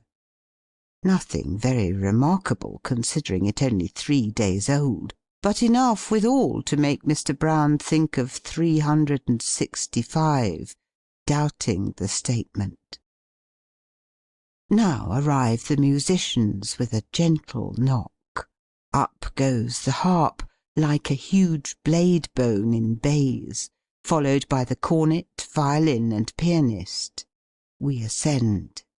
Mrs. Brown popping and firing her parting injunctions in every direction, at Alfonso in the library coffee-room, at Mr. Strap by the door, at John by the foot of the stairs, and, I was going to say, at the listless supernumerary footman lolling over the banisters, who appeared in, or rather out of character, by especial desire, for this night only, being lent with the rout seats at a sure salary.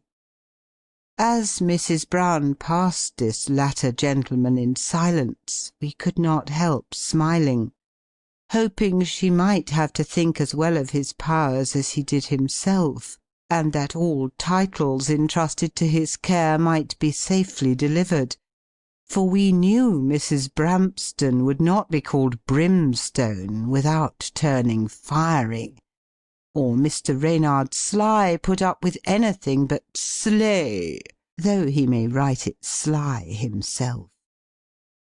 Having gained the drawing-room and got fairly through the muslin barrier in the doorway, which made the staircase look as if in a fog, we found the appearance within very gratifying, everything well out of the way and no stinting of wax lights, altogether exhibiting a clearer stage than is often to be met with, some antique people inviting you to poke in an old curiosity shop, as the other evening at the Dowager Lady Oldbuck's, young Whisk of the Heavies brought down a buhl table covered with porcelain gimcracks, a thing that Lark observed ought to cure itself, if people wished to save their Sèvres.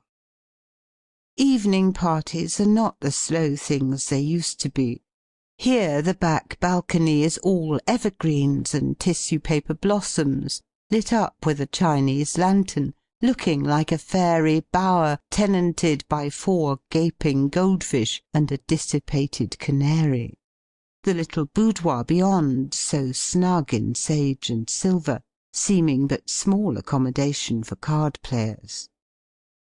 We thought of Lady Oldbuck's, the valuable space occupied by chaperones and corpulent cronies, blessing the new mode, dances now being given to dancers, not to dowagers and matrimonial slave-dealers as heretofore. Mrs. Brown calculates her company, and thinking there is enough for a quadrille in either room, she commences to form them, pouncing from time to time upon timid young men by the door, who are led forward like lambs from a flock to sacrifice, until the sets are completed, all but one couple, Mrs. Brown stating herself distressed for ladies, a combination of suffering by no means acute, for she stood up herself, having engaged the amiable young slow-coach to fill the gap.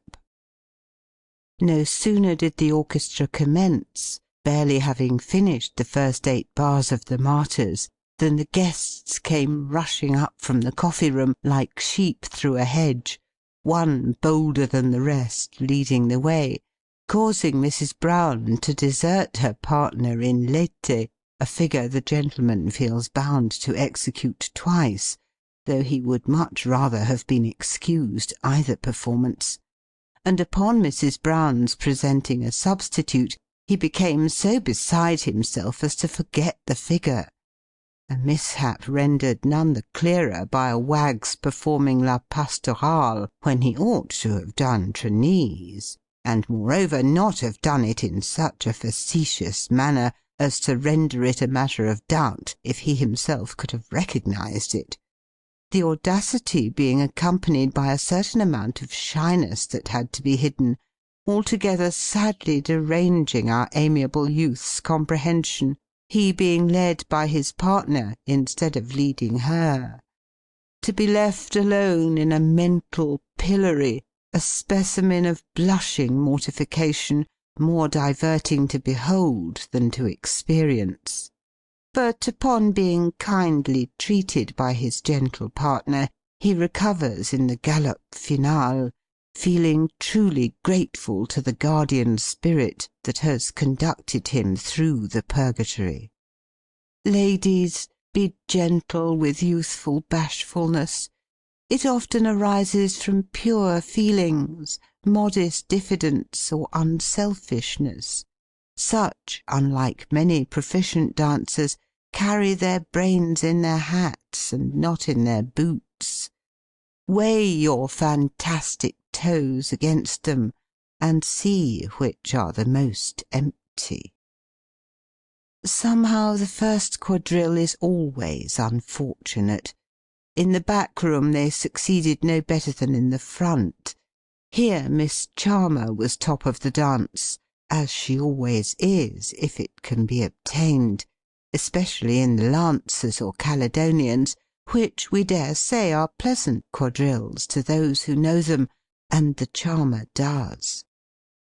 Well, she is top, with young Hoy, heir to Sir Hobody, for a partner, a brave youth at quoits, cricket, boxing, or boating, his hands horny as a tortoise and large as Polyphemus, over which he split 3 right-hand gloves.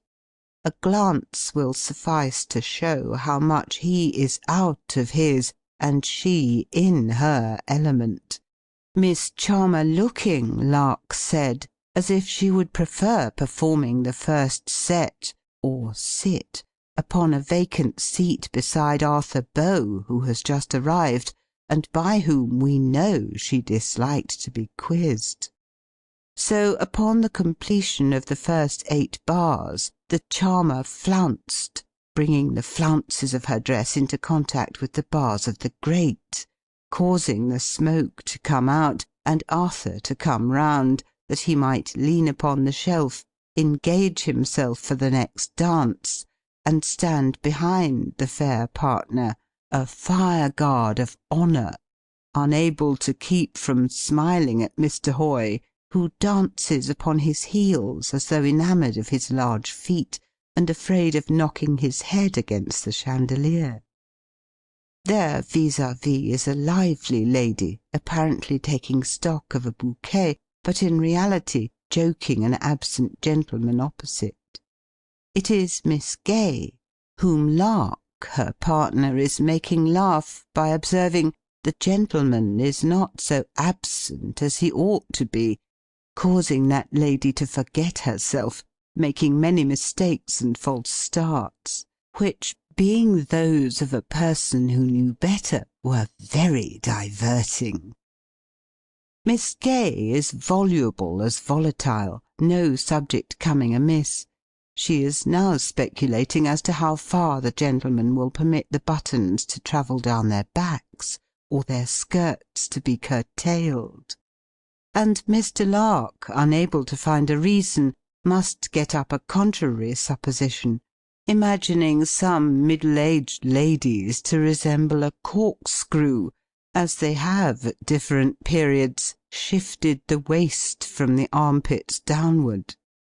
Waists making us think of the short lady, in this set, with a very long one, Miss Price, only child of Alderman Price, chandler and dry salter of Candlewick Ward, daughter and heir, as Mr. Lark jocosely observed, in allusion to the luxuriant red tresses of that lady, saying her papa was the great crony of Sir Richard Bigg, the free vintner, late of Portsoken Ward, who was found, or rather not found, having evaporated of spontaneous combustion before he could get to the civic chair, leaving all his money to Price, who has retired with his fat and the gout to Bayswater. Miss Price is a lovely dancer, appearing hollow, a thing Miss Gay did not doubt, like an india-rubber ball in flounces. She is said to have a beautiful hand, so small as to require only No. 6 gloves, as if a pigmy hand could not be a deformity.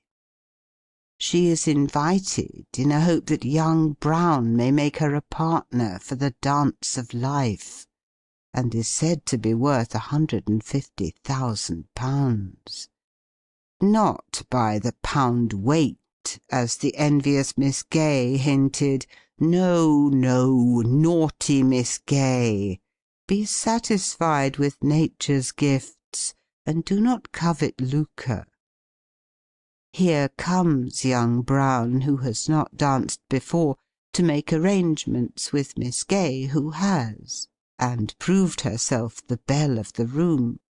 But as gentlemen are now in the minority, she does not hint at being engaged for the next, or propose the one after. There is a temporary lull after the dance, and in comes Captain de Camp, looking like a macaw in a dress coat, leading Lady Lucretia de Camp, who resembles an apoplectic canary, so glittering is the amber satin, followed by the sons, who meander amongst the bows and bare shoulders in search of the Miss Browns, dancing with no one else all the evening, causing the gentlemen to think very little of the De Camps, and the ladies less of the Miss Browns. Now then for a polka, the rattling post-knock polka. Off away they go, after a great deal of reluctance and playful diffidence as to who should lead off.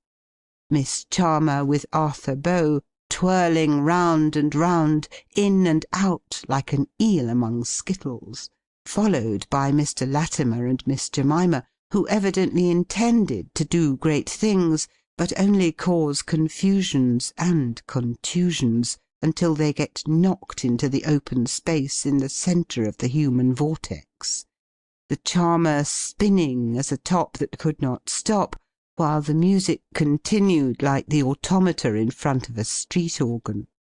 There they go! That is Lord Towney, he who came with Mr. Serjeant Wideawake, the honourable member for Bloomsbury, the fellow who got acquainted with Brown as brother director of the Dodo Assurance, that didn't do and was done up. His lordship is son of the Marquis of Marylebone, he that is flying with the pink flounces, the buoyant hollow Miss Price, whose pretty button of a nose we do believe was impressed with the basket work on her partner's fourth shirt-stud. Round and round they twist, backwards, forwards, and sideways, between parties parted, and openings that close again, faster and faster, smiling, frowning, and apologizing, growing swifter and swifter, until the floor snapped, and rebounded with an awful crash. End of section 5. The visitors are in the room below, a scene of ruin and rueful faces. The supper that was displayed there in all its state is done for. Alas, the chandelier has been poked off the hook, a mishap in which few sympathize, for the floor is said to be safe. Mr. Lark being the first to propose their going above, as he jokingly observed, to crack the party wall. Now for that vastly relished valse, the teetotum, liked none the less for the late excitement, 2 temps against 3 temps, the latter getting worsted, and the Brown girls, who danced every dance with certain gentlemen, only more and more unpopular. As the evening progresses, the wallflowers become bolder, some finding partners for quadrilles, others edging up to the vacant recesses, rendering it now possible to get out at the door and obtain air on the landing, where several young fellows are congregated.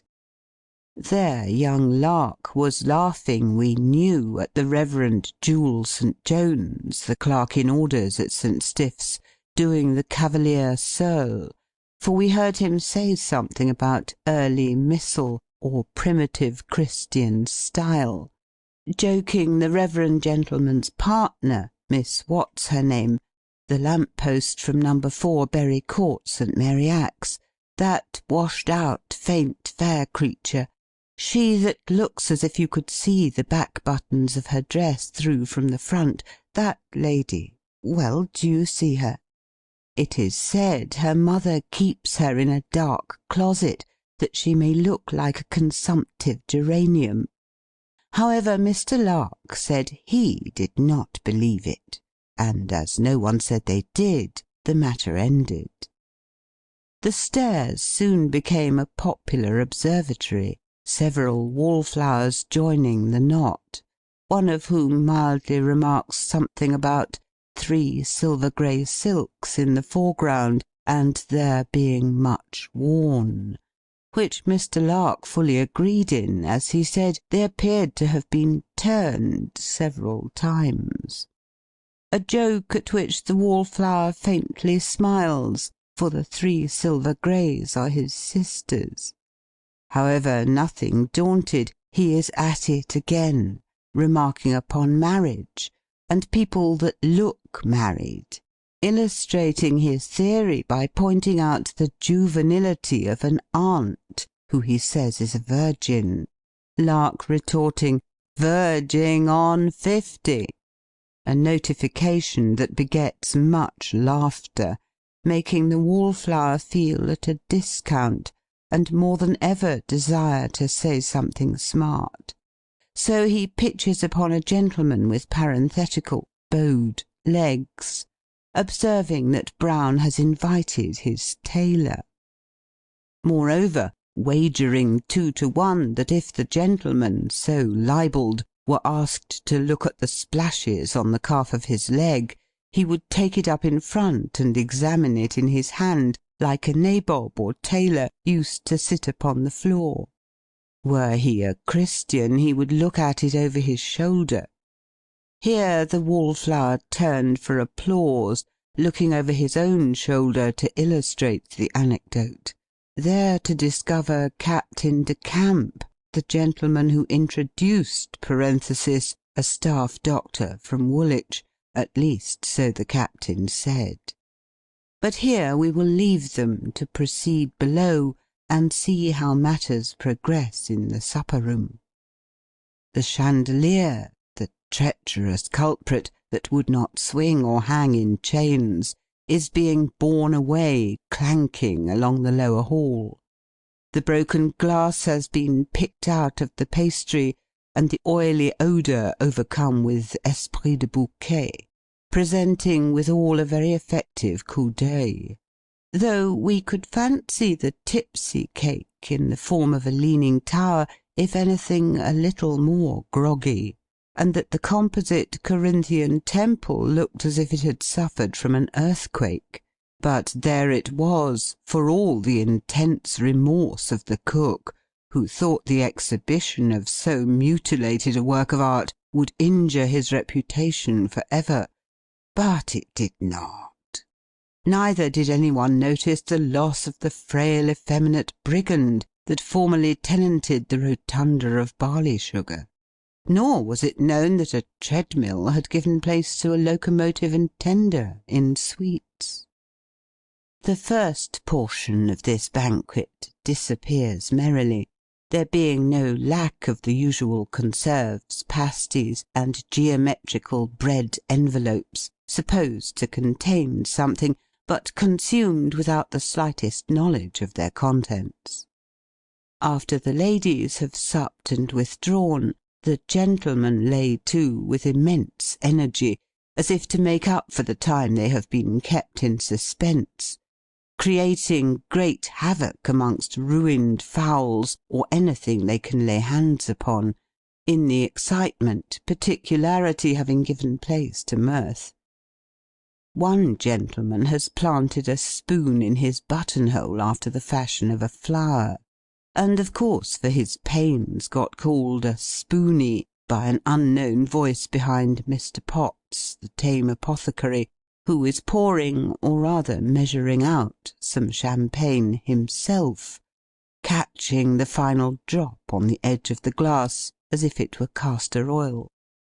The spoony, thinking it Pot's voice, must make a joke in return, so begins with the rather hackneyed, but, as he thought, appropriate one, of champagne being better than real pain, or quinine wine. And upon Mr. P.'s essaying to answer, our spoon diverted to some tongue he was consuming, saying he liked it better than potted tongue, an observation that made the apothecary's face flush, and the spoon liken it to an article before them, a claret mug. At this last allusion the pot got red hot, and there is no knowing what would have been the consequences, had not the spoon terrified the pot by proclaiming "Silence!" in a stentorian voice, and a gentleman risen, Dr. Portbin, the author of that elaborate essay on dribbling babies, in one thick volume, Royal Octavo, a work that nobody read, but everybody thought a great deal of, for it gained its author a vast infantine practice. So, when the M.D. rose, the pot trembled, feeling greatly relieved to find the Doctor only did so to propose the ladies. "Health and long life to Mrs. Brown and the ladies," a toast that was drunk with great enthusiasm, Mr. Lark vociferously applauding, at the same time stating in an undertone, "The Doctor meant a long life of ills and bills." Dr. Portbin's sentiment is echoed by Mr. Brown, who returns thanks in a stereotype speech, almost as original as a royal one, to which in some points it bore slight resemblance, the ideas being very much generalized. There was an alliance with foreign powers, acquisition of territory, and friendly relations, altogether a prosperous allegory, which causes Captain de Camp to be called upon, and in that style of speech usually denominated neat, give very visible vent to his inexpressible feelings, sketching several scenes commencing at Victoria Villa and ending at St. Stephen's, with a verse intended to look as if composed for the nonce, but in reality a work of much study. It was delivered with great emphasis, a composition for which we had to blush, though, as faithful chroniclers, feel bound to insert. It ran as follows: "Victoria and Albert's big, with city's wealth and soldiers' glory, to army, queen, and country, swig, improve, my friends, and prove the Tory." We do not think the Captain quite liked the word swig, but he could find no better in Walker's Rhyming Dictionary, or the last expression, but conservative could not be lugged in anyhow. However, we must say, this ostensible improvisatorial effort produced a grand effect, and a greater noise, which had scarcely subsided when Mr. Serjeant Wideawake, the honourable member for Bloomsbury, and author of Lays of a Liberal, rose to retort, saying, "We beg to doubt your precious rig, and I'll tell you another story. To improve is to be a Whig, but not to improve is a Tory." The effect of this latter burst of poetic fire was truly electric. It completely extinguished the Captain's impromptu glimmer, lighting up that gallant bosom with a passion of another kind. He feels miserably put out, and, like a dying rushlight in its last moments, seemed determined to end with a spark of unusual brightness. The Captain stood erect, awaiting his opportunity. But, alas, it was one that never came, for the ventriloquist that caused the rupture between Mr. Potts and the Spooney made the Lion wince by observing he hoped there would be no cruelty to animals, a remark that made our Lion roar contemptuously and call the company bears and monkeys, he growling with bloodthirsty pugnacity about satisfaction and Chalk Farm, the declamatory mania causing the irascible monster to mount a projection in the recess covered with a curtain, bringing down an avalanche of fenders, fire-irons, and other stowage with a fearful crash, crowning the king of beasts with a helmet scuttle, thus permitting the meaner animals to escape, leaving, as Mr. Lark, who came out last, said,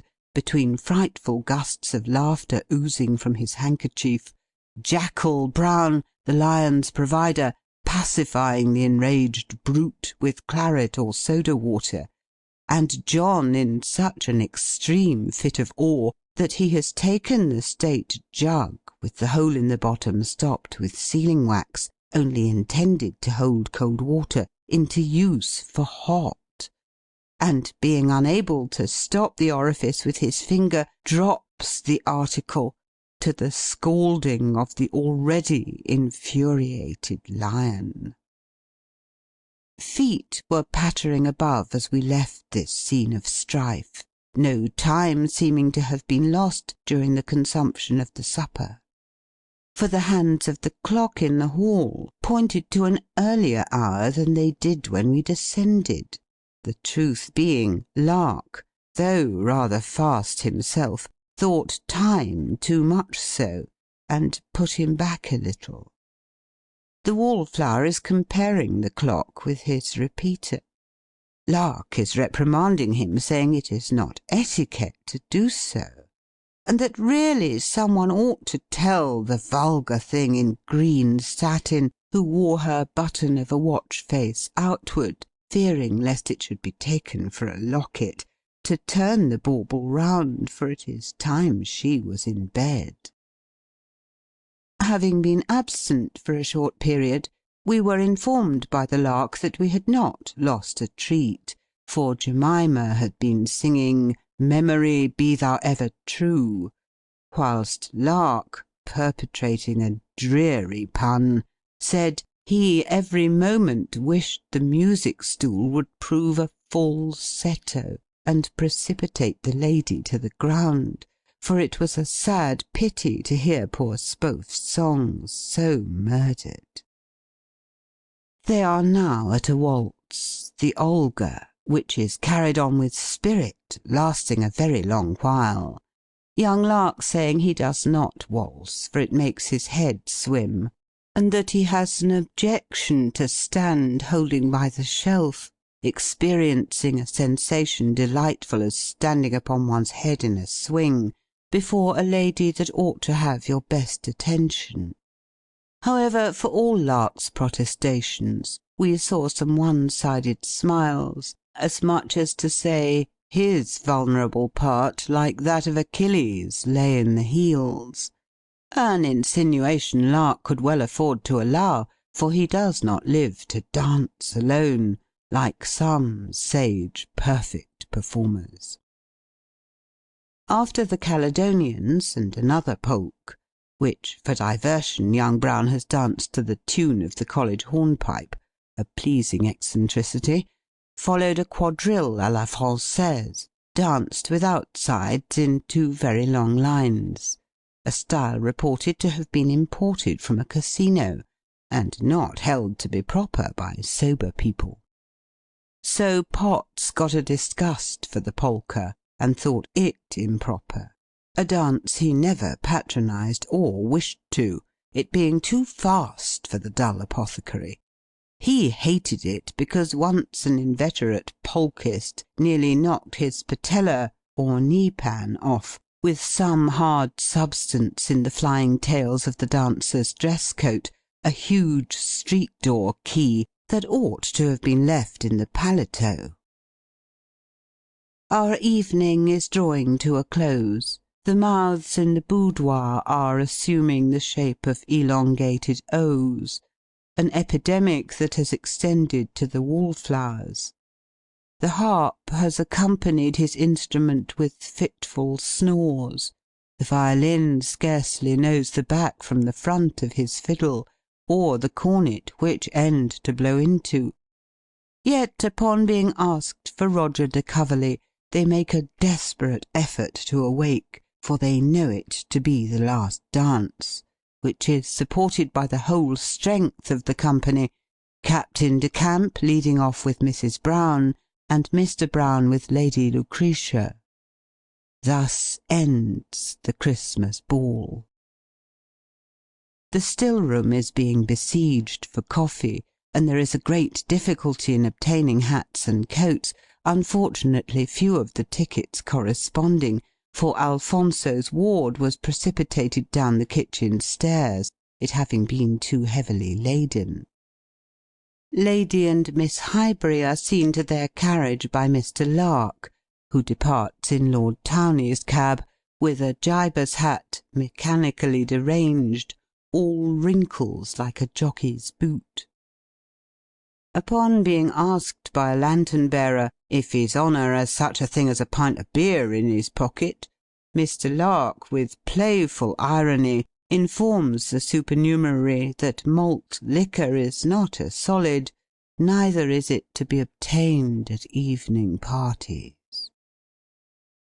To and fro flit the jack-o'-lanterns, respectfully touching the binding of their battered hats, covering the tiers of muddy wheels with their coat-tails, that the tulle and tartelaine may not be spoiled, hoping your honour will remember them, as they cast uncertain shadows upon the icy pavement, ice that has been rendered none the less slippery by their cutting out a slide upon it, with the assistance of the police, during the evening. Such a banging of doors, clashing of steps, and stopping up the way under the little awning over the carriage sweep, a pretty pass, so narrow that, we are sorry to say, the hackney drivers instituted a private road amongst the hardy shrubs, choking up the gates, to the great distress of pedestrians, who are looked upon by the lanterns as shabby gents, paying nothing for the privilege of walking. They, the lanterns, viewing the immunity in the light of parsimony. However, we think walking home after a party under the influence of champagne a dangerous experiment, the clear free streets seeming to court a lark, and the very bells to invite pulling, visitors, and night, knock and ring, and run also. We have since heard the fate of a rash expedition undertaken at this season, the band of adventurers consisting mostly of those gentlemen who had passed the last half-hour dying for a cigar, and yet, by some unknown attractive power, felt bound to stay the entertainment out. Probably it was that such kindred souls might depart en masse. However, be it what it might, their first care was to obtain a light, at some sacrifice, for the lamp-post had been newly painted. And secondly, happening to pass Mr. Spohf's, they must serenade that gentleman with pathetic melodies about the loss of one Mary Blaine, and an injunction to Susanna not to sob, until driven by the police into another beat, there to lose one of their band, who fell a victim to an inquiring spirit. For, seeing an inscription on a door to intimate that its owner, a surgeon, gave advice gratis between the hours of 4 and 5 every Saturday, he rang to demand the same, having the headache, as it was just that time by St. Stiff's, but unfortunately falling into the clutches of No. 8 of the A Division, he had to receive the advice from a magistrate between 11 and 12, at a fee of 5 shillings. We left Mr. Lark in Lord Towney's cab, again to take up with him, being put down at the end of Bloomsbury Buildings, fearing the rattle of wheels in that quiet cul-de-sac would disturb the old larks. Having found the door, and spent 5 minutes by the hinges searching for the keyhole, he gets within, and spends 5 more trying to ignite an extinguisher, cautiously stealing to bed, throwing his paletot over the top banister, and the contents of its pockets down the well staircase, to the awakening of the whole house. At Victoria Villa the last guest has gone. The De Camps have gone, departed with cordiality and love for all that is brown, at the same time sadly mortified with the impression made on that worthy gentleman's friends. Mrs. Brown, worn out and exhausted, has given a parting glance round with her night-lamp, and panted up to bed. The Misses Brown have retired to their chambers. John feels very much inclined to proclaim his opinion of the Captain, but is fearful of the consequences. And Mr. Strap, who has fallen a victim to his weak point, strong drink, is rendered thereby quite incapable of making either a base to his person, or a fluent speech, as it seems he wished.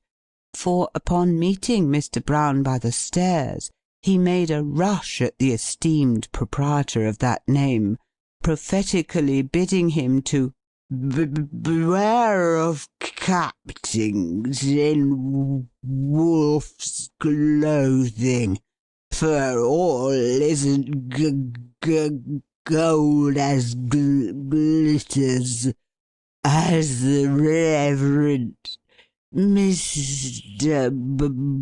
Bucket observes in the Proverbs of Solomon's Songs. Mr. Strap, after having delivered these sentiments in what might have been called a sotto voice to an imaginary Mr. Brown, for the reality had withdrawn to bed, performs an unsuccessful backward movement upon his heels, as if to survey his victim, coming to the ground, where he lay until borne off by John, who thinks him a valiant fool. The persevering Brown, though much fatigued, does not postpone the diary. January 4th, Friday. Execrable Friday. We this day gave our annual ball. We, indeed. I knew nothing about it until all the cards had been dispatched. Mrs. Brown asks, just as Tom does, if he may have the sugar, when it is half consumed. It was Mrs. Brown's ball in every sense. I did hope to have experienced more enjoyment for the money. I have many a time been happier at half the price. Ay, happier when I was clerk at Chisel and Filch's in Aldermanbury. But somehow I suppose a man must make sacrifices for his friends, as penurious old Chisel did when he paid the debt of nature, and left to me that he could not take away. Not that I ever made any sacrifices for Spohf. No, he never asked it. Cheap, trusty friendship is something. I must own to feeling all the evening as if my collar had too much starch therein, and more out of place in my own house than the white neckerchiefs that waited at supper. I am like a fish out of water, and that fish a flat fish, caught with a bit of red rag. However, there must be a great deal in use.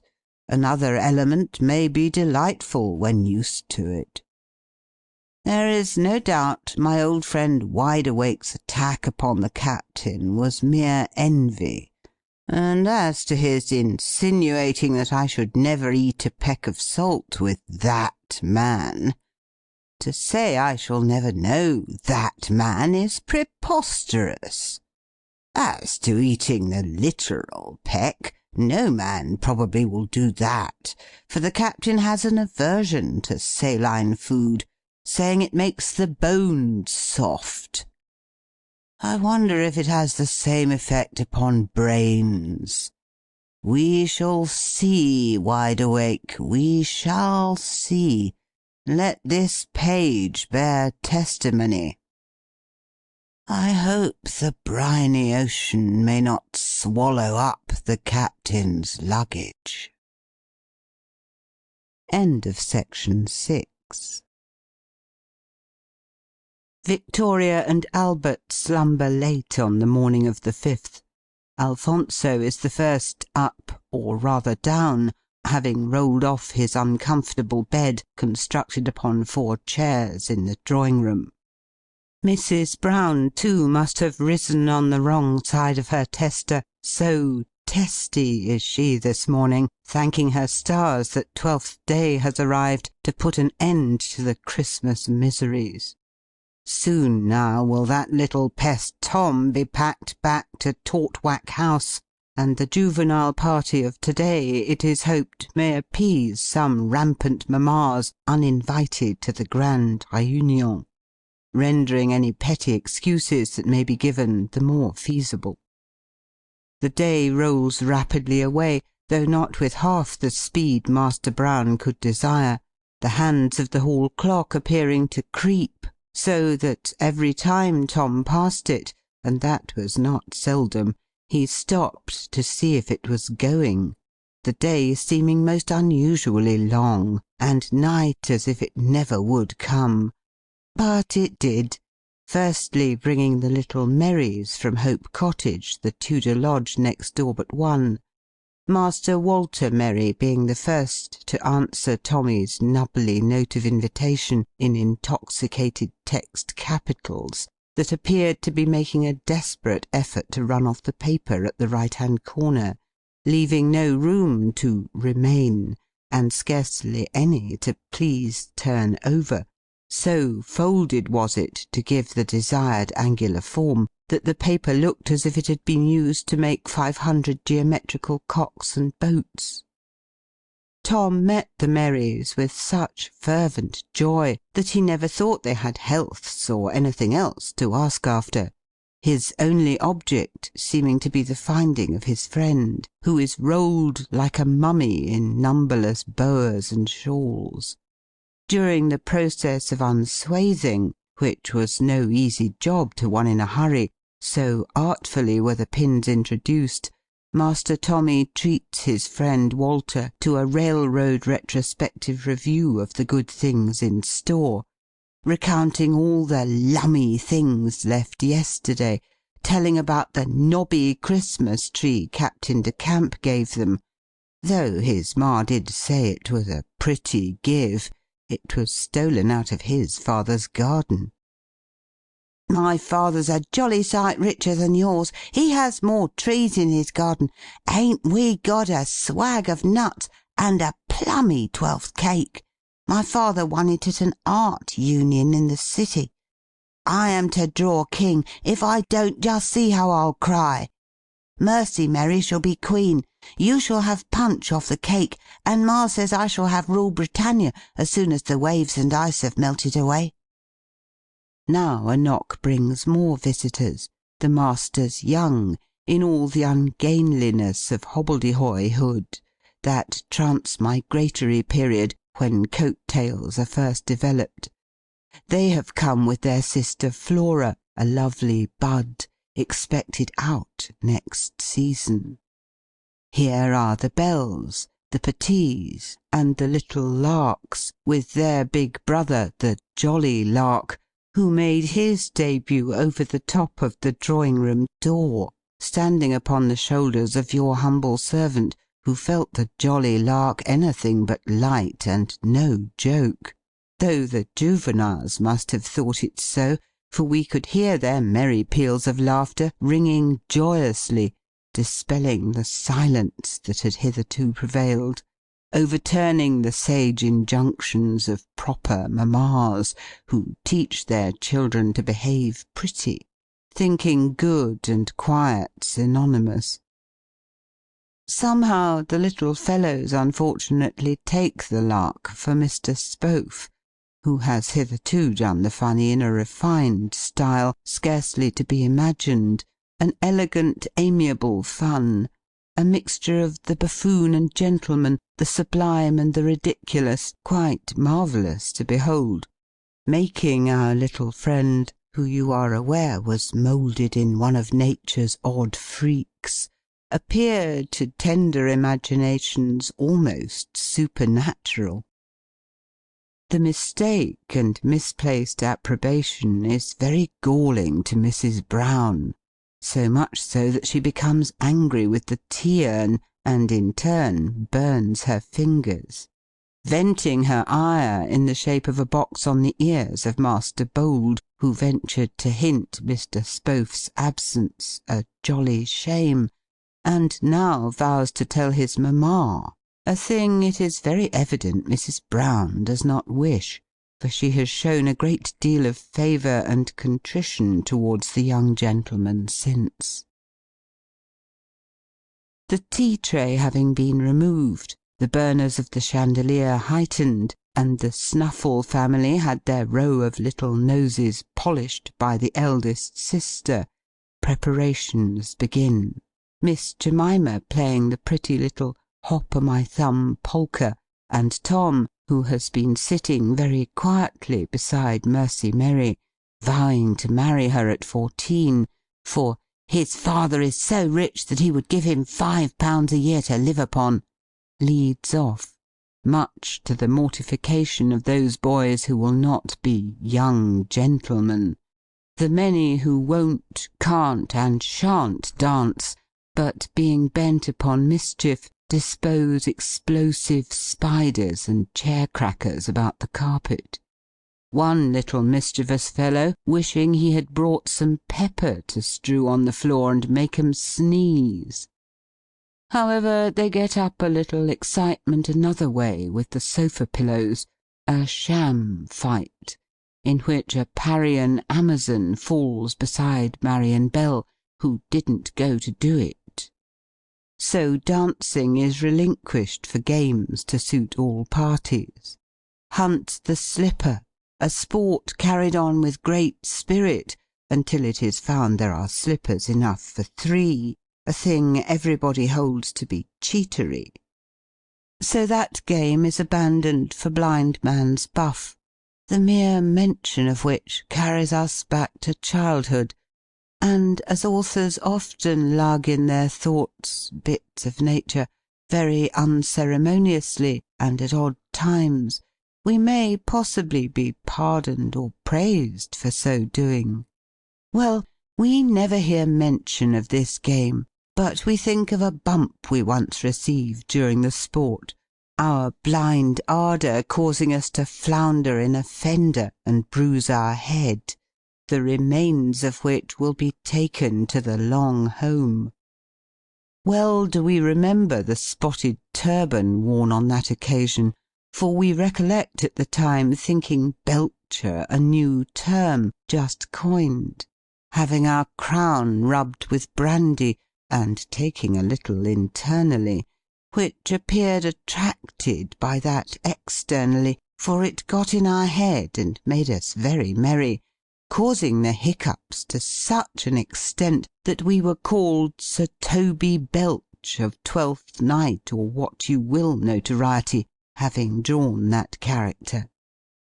Thus brandy, Belchers, and blindman's buff hold an indissoluble partnership in our memory, a remnant of those days when we imagined a Jew incapable of dealing in other merchandise than old clothes, or of shaving like a Christian, or, if he did, would do other than expose a pendant chin resembling the vertebrae of a horse's tail. Oh, those days have flown, days when we imagined peas split by hand, and thought humanity fools for not making soup with whole ones. But we are sadly digressing. "It's not fair," cried 20 voices. the blind man can see." And so he could, for he always caught Miss Brown, who, afraid of the piano or pier-glass, would stand in the way. So that sport is relinquished for cake and characters, the former seeming to afford great gratification, and the latter little, save to the King and Queen, all other characters being, like the riddles, given up, no one caring to know when a sailor is not a sailor, when he's a bawd, or to be bored with a door's being ajar, and a man a shaving. The rich cake is soon a ruin. So much is every part of it relished, that one young gentleman has consumed the head and shoulders of Madame Malboni under a delusion of her being sugar, and not plaster of Parish, as Mrs. Brown afterwards said it was. The little fellows soon get very mirthful on the ginger wine, keeping up a continual buzz, like a colony of bees, sadly itching to be at something. A wish that is not to be realized at once, for little Miss Newsoints is going to do that eternal tattoo, the Rataplan. Yes, there she is in Tom's felt hat and polonaise as La Vivandière, thumping upon an empty bandbox with 2 knitting pins, singing, as some of the mammas say, very prettily, but as the boys, who have heard it many times before, designate it, "a jolly bother, a great big shame, a precious dummy set out," and so on, there being no fun in it. This humdrum over, a great cry is raised for forfeits, and a desire that a lady should go out in a very great hurry, as it would appear almost in a state of destitution, for every young lady and gentleman proffers to stand for some article of dress. Having settled what they will give, all sit round upon chairs ready to hear the lady's demands. Spin goes the trencher, and she wants her stockings.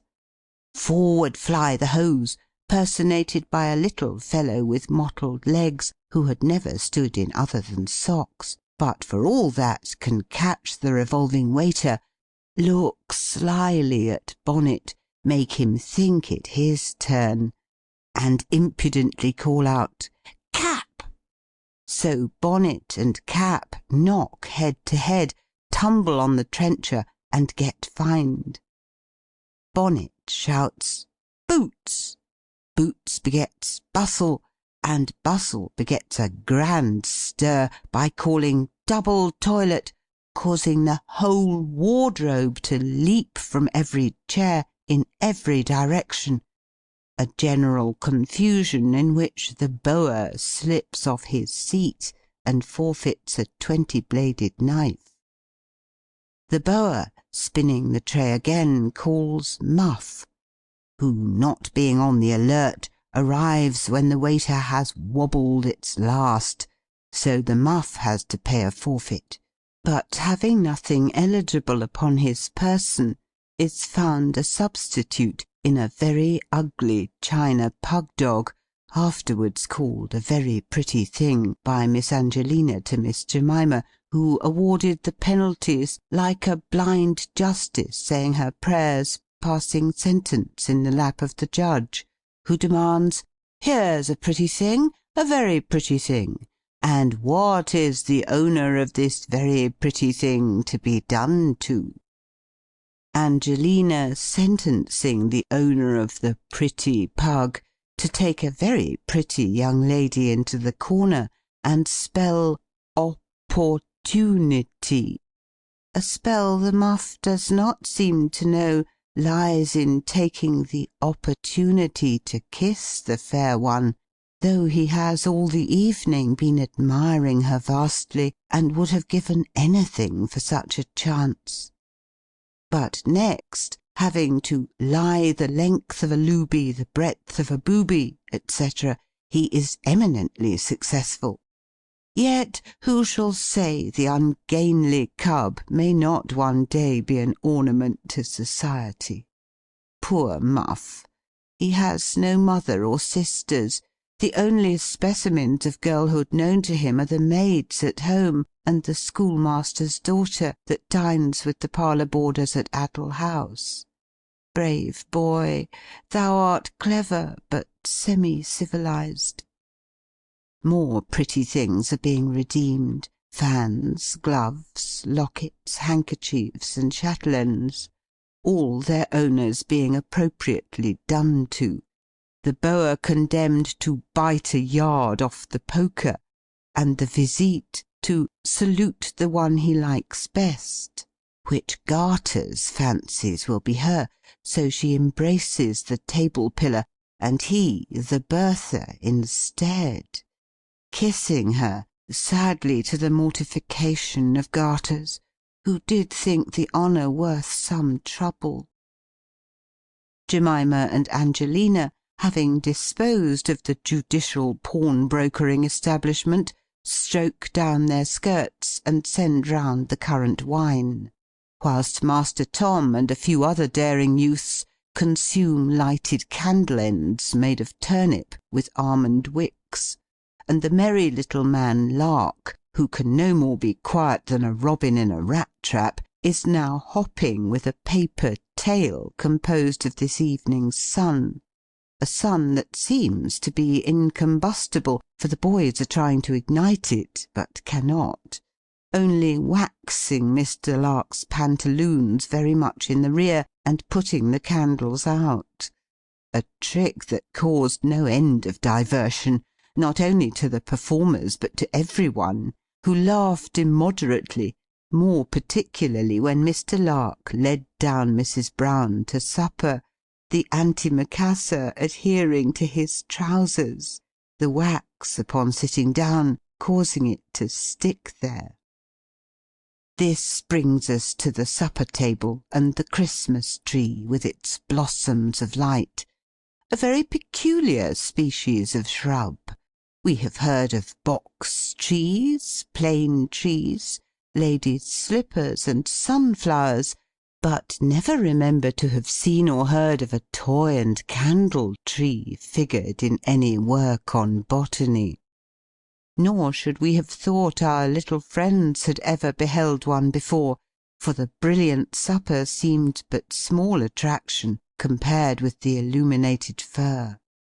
All eyes appeared attracted to the quarter in which it stood, and when the youthful company were introduced to it after the banquet, we felt glad the lower boughs were out of the reach of the younger branches, or they might in their eagerness have pulled it out of the disguised tub.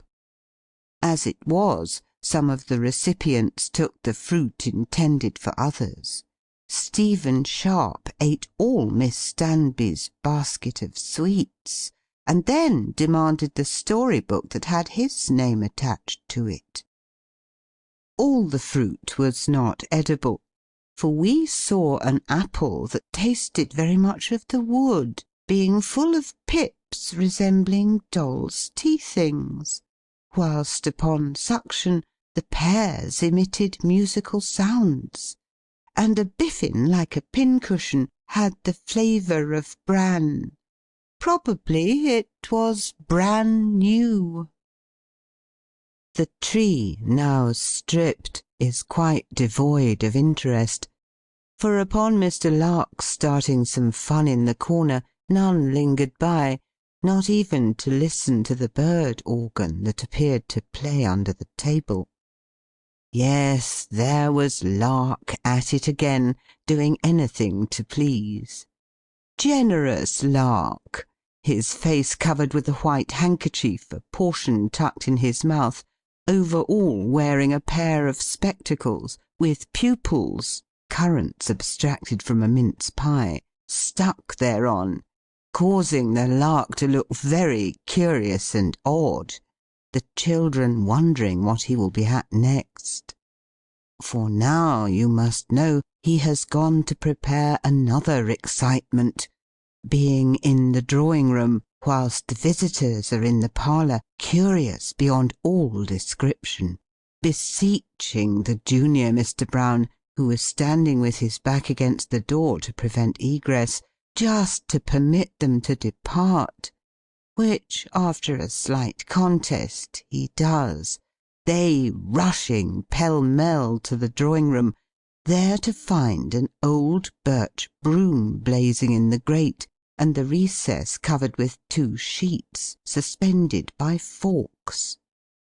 In front of the sheets is a table, whilst in front of that table stand the wondering little crowd, speculating as to what the burning broom can have to do with it, when a dwarf old dame appears through a slit in the drapery, as perfect a dwarf as ever breathed, but 3 feet high, and so really true that no one for a moment doubts her identity or vitality. "She is a witch!" cry all, "that has come down the chimney." The dame bows acquiescence with numberless curtsies, telling the little company of her immense age and adventures, recounting her history, about the large family she kept in the shoe, about the refractory pig that would not get over the stile, and her wonderful travels to sweep cobwebs from the sky.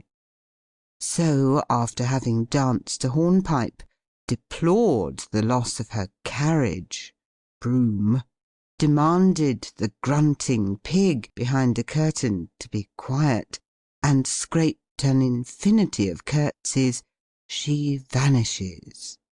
The sharpest boy in the room, Master Bold, rushing downstairs to catch a glimpse of her, but only seeing us in our shirt-sleeves, wonders the more.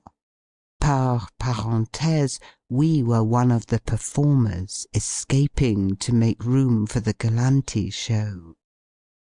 So, whilst we leave the company to be amused thereby, we will, with the kind permission of Mr. Lark, instruct you how to construct an old dame, and afterwards tell the effect it had upon our audience. Firstly, procure a pair of small shoes and stockings. These place upon your hands, which are to represent feet. Next, tie round your neck a short coloured pinafore reaching down to your hands, or rather the old dame's feet. This will represent a gown. Now, place your shoed hands upon a table to see effect. Gird the gown with a proportionate apron, the strings of which will bind your arms and body together at the chest. Put on a false nose, a pair of spectacles, a lady's frilled nightcap, and a comical conical hat. Add a little red cloak, and draw the table up to a window or recess, the curtains of which pin at the back of your shoulders, and standing thus, with your hands, the old dame's feet, upon the table, you will represent the most perfect little dwarf, without arms, you can imagine. The hands are to be supplied by an accomplice behind the curtain, who is to suit the action of those hands to the pleasantries you may invent. Thus, having given the necessary instructions, we leave the rest to be supplied by the actor, who may, if he pleases, render the old dame a medium of much merry conceit and pleasant mirth. Well do we remember the impression made at this party, for, as before stated, we performed the arms from behind the curtain, through which we occasionally peeped, getting a good view over the shoulders of Mr. Lark, the old dame, witnessing the astonished, gaping gaze of the servant who happened to enter the apartment at the moment, and stood transfixed to the spot until the effigy had escaped. One little boy was so impressed with the illusion that he actually went below with some venturesome companions in search of her, but soon returned, rushing upstairs in a state of extreme terror, declaring to us, as he kept his eyes towards the door, fearing every moment she would appear, that he had seen the old dame and heard her pig. The truth being, one of the party had grunted in a dark corner of the lobby and frightened the youth, who eventually became a prey to intense mental anxiety, a trembling fear we attempted to dispel, without success, until we bore the little fellow below, he clinging tightly to us. In the lobby Mr. Lark showed the scared youth our trick piecemeal, in the end pacifying the young gentleman, though much do we think the old dame and her pig will never be forgotten by him. He may grow to manhood, have children, loves, and cares innumerable, traverse the seas, know war and famine, yet do we think the old dame will stand boldly out, like a giant image in the desert of the past. Far more so than the Galanti show exhibited afterwards, because really alive, and capable of reason. Though we had more reason to remember the show, for the men who performed it hung their hats and coats beside Mr. Lark's and our own, which upon leaving they did not identify, though we think they ought, as ours were considerably newer, one of their hats being a cap and the other of dirty white felt. After the departure of the show, we got up some sport with the sheets upon which it had been performed, exhibiting our eyes through a hole therein, those on the obverse trying to guess the proprietor of others on the reverse, all the owners of bright eyes much enjoying the sport. But to recount the many pranks played by youthful blood that evening would require a volume, everybody proposing everything, and everybody else, disliking the thing proposed, suggests some other, one wanting Hunt the Whistle, a second to act charades, and a third some practical joke of the old school, such as the game we played with Mr. Lark, called porcelain mesmerism, deceiving the little innocents into a belief that men are simple, much more so than they will find them upon arriving at maturity. There we sat, two full-grown fools, staring at each other, with plates of water in our hands, the bottom of one sooty, the other clean. There we sat, face to face, alternately rubbing the bottoms of the plates, and stroking our physiognomies, in mockery of each other. Mr. Lark getting his face blacked like a sweep, the youngsters laughing at his silliness. Oh, that a little smut should produce such ecstatic mirth! There is Walter Merry, looking like an eel in convulsions, imagining he has been here about an hour. You should have seen the expression of the little fellow when Mrs. Brown gently tapped him on the shoulder, saying, "Master Merry, you're fetched." Time was annihilated, and memory dumbfounded. The entertainment that had been looked forward to for days, counted by the hours, and put so many mammas in a pother, is gone. The hands of the hall clock are almost perpendicular. It wants but half an hour of midnight. Several anxious mammas have sent several times for their several little ones, and the several servants have been sent away with several evasive answers, for "the little dears are enjoying themselves so much." Mrs. Brown's compliments to Mrs. Fidgets, and would she permit the little Fidgets to stay just 10 minutes longer? No, the fidgety footman is only to depart with them, so he is sent to the servants' hall, there to wait, whilst snapdragon is being prepared in the library, that the evening may end with a grand blue-fire tableau. The room resembles the Black Hole of Calcutta. Hundreds of little itching fingers are longing to be amongst that pound of raisins in spirits, all eager as imps for the fiendish sport, the darkness and suspense rendering it very exciting, causing Master Jewel, a model boy who is wanted directly, to make no answer from the sable mass, until, the summons being repeated, he says something that sounds very like "Shan't come!" And Master Jewel does not come, until he has had his portion of the fiery food that is flying about in every direction.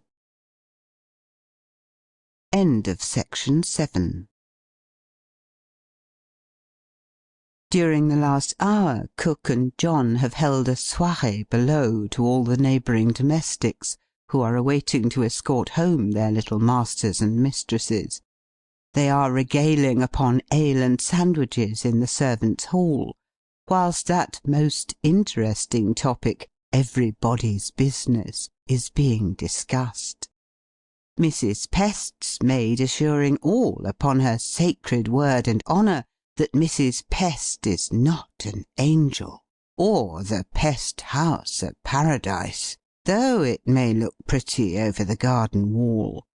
And, moreover, Mrs. P.'s maid said she were of opinion the public knowed it too, for t'other night some one painted out the fust letters agin our doorpost, making the direction at the corner of the lane, Placid Vale, read acid ale instead. No compliment, as the maid said, to Mr. Pest, Pewter and Co.'s entire, at the same time observing that it sarved 'em right. And as I hope afore next Easter to lose my Blessed Virgin Mary name, I'd go. If it weren't for the pale ale Tory circumstances, I'd warn Missus.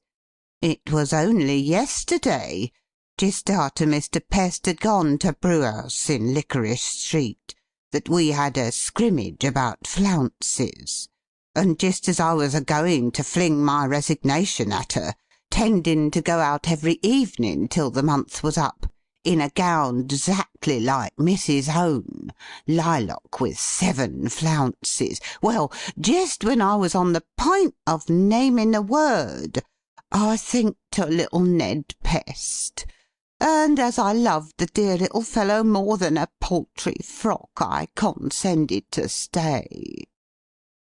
Here the gardening groom at the snuggery opposite grinned and winked horribly, observing something about little Ned's being a surfeit of finery that had to be shown and aired, airing begetting the society of Auburn Whiskers and Officer X, 50 officers, making Mr. Snuggery chuckle amazingly and grin more, observing officers to be all the kick now, at the same time jerking his thumb in the direction of the party wall and the Albert, saying he knew the captain met Boltoff at Bath, where he stayed last season, until the waters were too hot, when he dried up. We suppose by drying up the snuggery meant departed. No one appeared to notice the different name applied to the captain, or if they did, said nothing, except Cook, who observed her master and the capting to be as thick as soup, that she thought the former green and soft as overdone spinach, for the capting cut it very fat at master's spence. The governor ought to save his bacon afore he be done to rags. If Missus had come in for all the grizzle, she, Cook, said she would not stew and fry herself about it. Poor John, now fully assured of the captain's intention, is very uncomfortable indeed, experiencing the combined sensations of goose-skin, fever, pins and needles, live blood, and intoxication. Sensations that might have been relieved could they have vanished in the extremities of his hair, but unfortunately that would not stand erect, so plastered and powdered had it been since the captain's arrival. John ruminates upon what has been said, intending to mention the unmentionables, and break the awful mystery to Mr. Brown that very night. Now, you must know Mr. Brown and his friend the captain condescended to grace the juvenile party. They sat at an occasional table in the recess, drinking wine as if for a wager, trying to dispose of all the surplus decanted yesterday. So you may suppose when John appeared with a melancholy face to impart melancholy news, Mr. Brown was too far gone to comprehend it. That night he could not stand, much more understand. Though somehow, under the inspiration of a draught of water and a damp towel, the diary was made up, as if by instinct. January 5th, Saturday. Christmas is dead. Expired with the juvenile party. We have economically disposed of the scraps. A Merry Christmas. All the ill luck came upon Fridays. We can have no more this season. Altogether a jolly Christmas, with a jolly friend, who is to prove himself a capital one to-morrow. Owes me £350, bill due Monday. Says he will clear off all by then.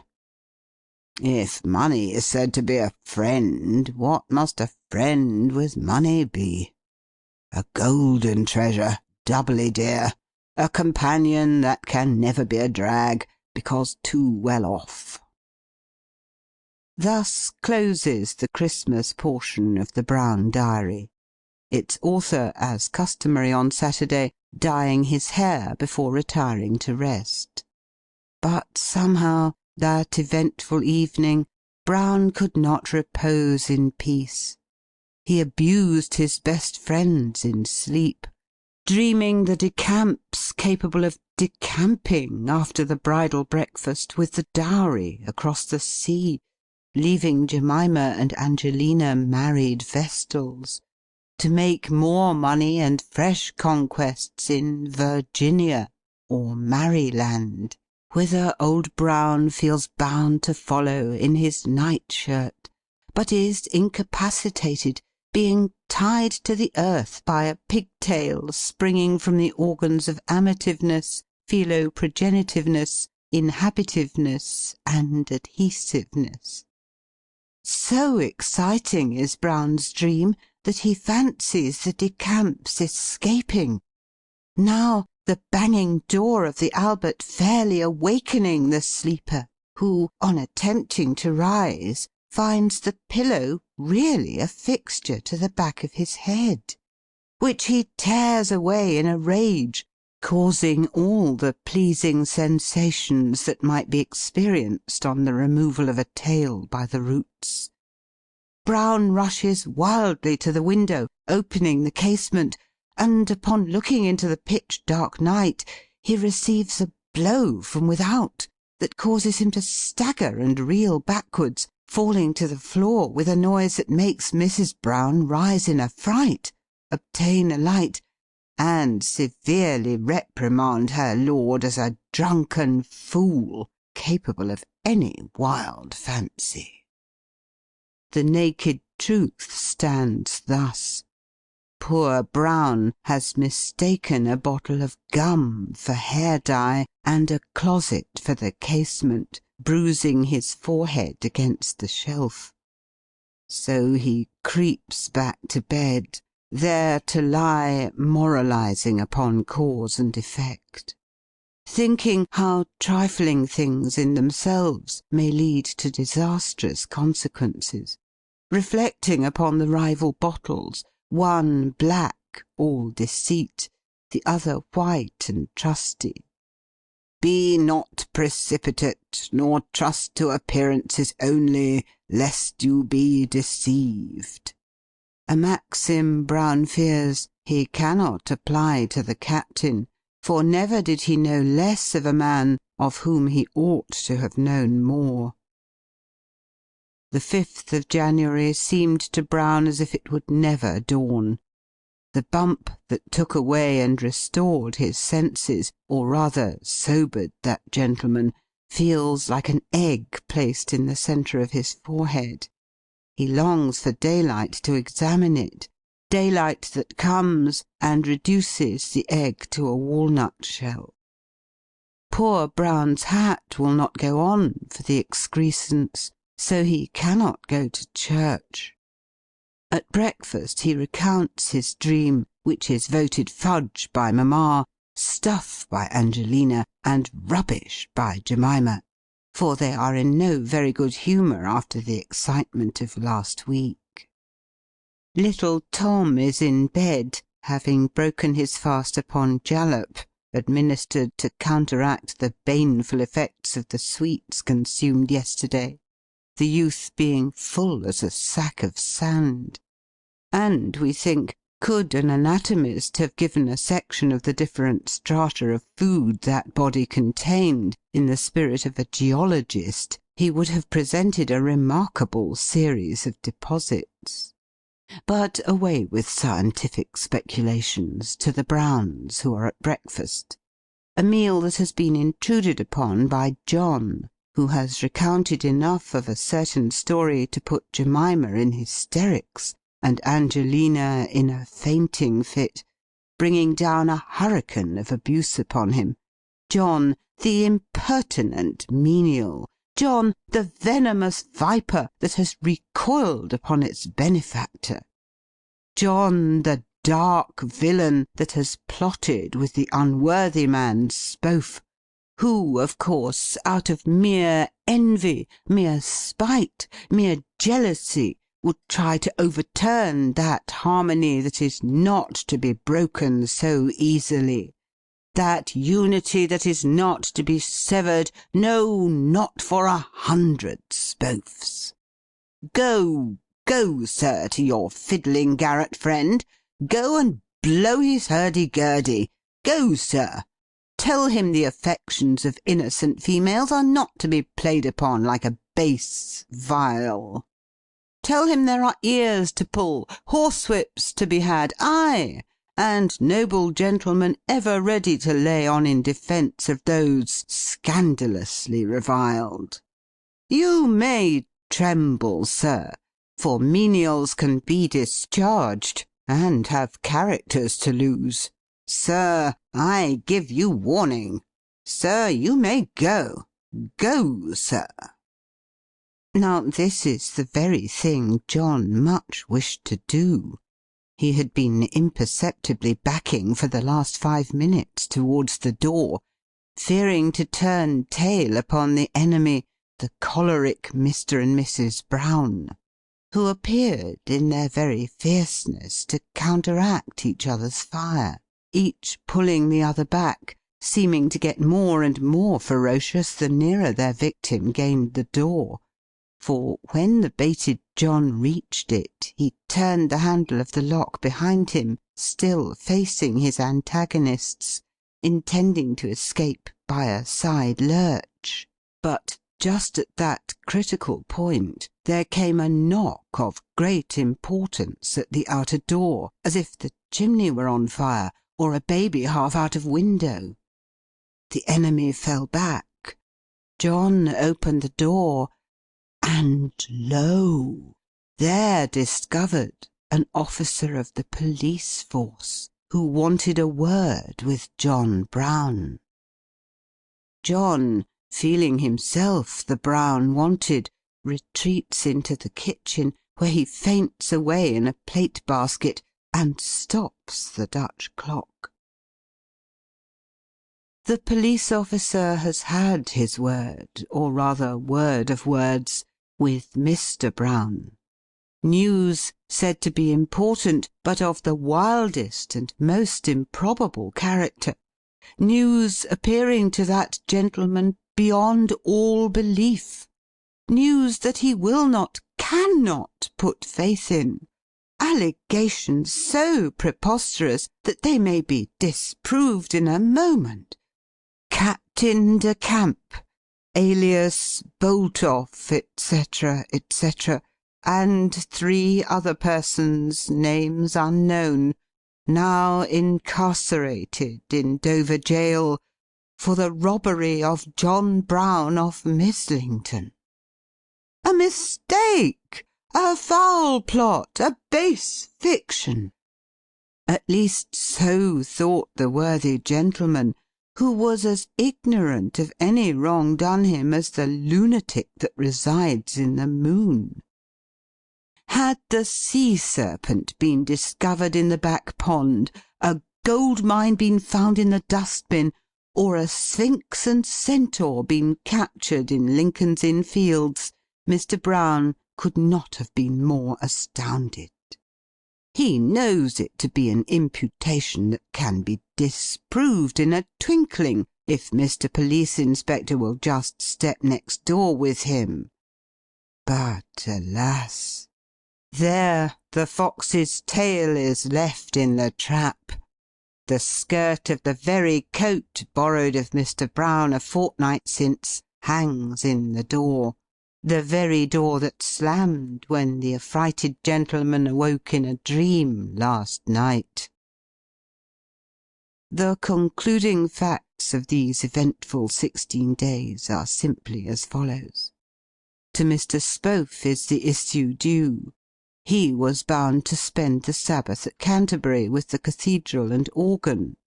Upon the journey thither, he happened to recognise some fellow travellers, better known to him than he was to them. From a slight conversation that transpired, he learned their destination to be Boulogne, or rather Dover.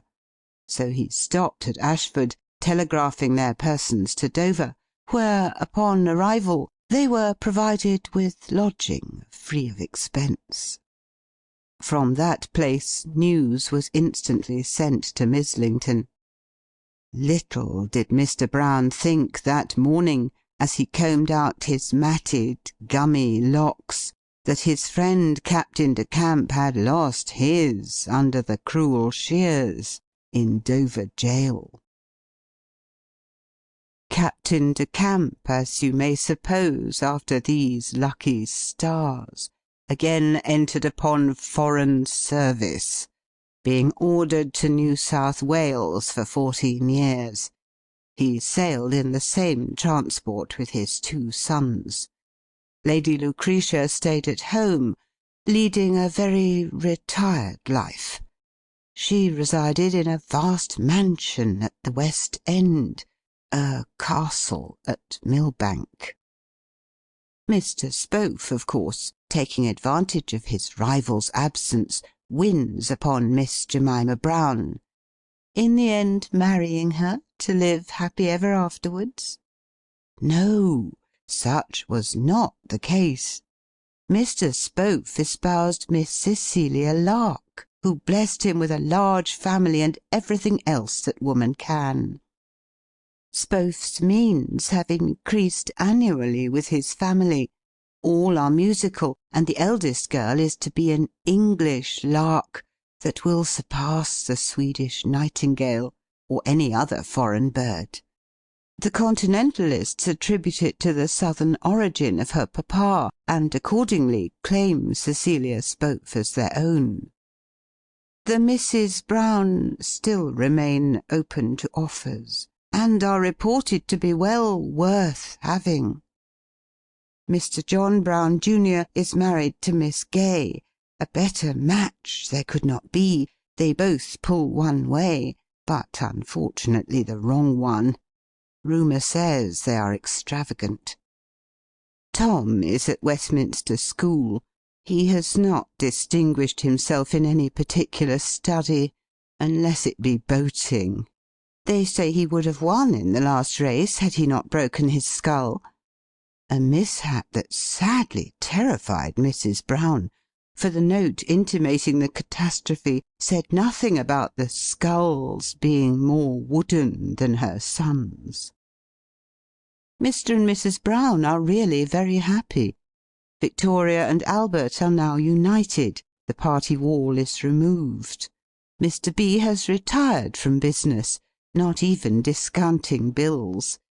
He does not go to the city now, or at least, if he does, it is behind Mr. Strap, who makes an important coachman, having filled out amazingly. Maybe thinking he who drives fat cattle should himself be fat, for the bays are too corpulent to kick and take the journeys at their own pace. John Brown, private, now keeps a public house, the Brown Arms, the rampant locomotive, noted Brown Stout House, at the corner of Brown Terrace. It was a beer shop when John first took it, but he has since obtained a licence, and married Mary, the housemaid. Mr. Brown is notorious for keeping up the festive Christmas season. He now makes it a rule to invite only those he loves or respects, not because they are well-to-do in this world, but because he likes or admires them, seeming fully assured of time's progress, and that Christmas comes but once a year. End of Christmas Comes But Once a Year by John Leighton. Recording by Ruth Golding. We hope you enjoyed tonight's sleep audiobook. If you liked this audiobook and want to listen to more, please check out our channel at Sleep Audiobooks. And if you prefer to listen to each story individually, they will also be uploaded to our secondary channel at Sleep Chapters. You can access our entire catalog of bedtime story audiobooks through our web app, which can be found at sleepaudiobooks.com. There, you will also find our suite of sleep tools, including a complimentary Better Sleep Quick Guide if you sign up to our mailing list. Links are in the description below. All likes, comments, and especially subscribing help this channel grow so that we can reach more night owls in our quest to help as many people sleep easier so they can live their lives more fully during the day. We appreciate your support and wish you a very excellent night's sleep. This is Sleep Audiobooks.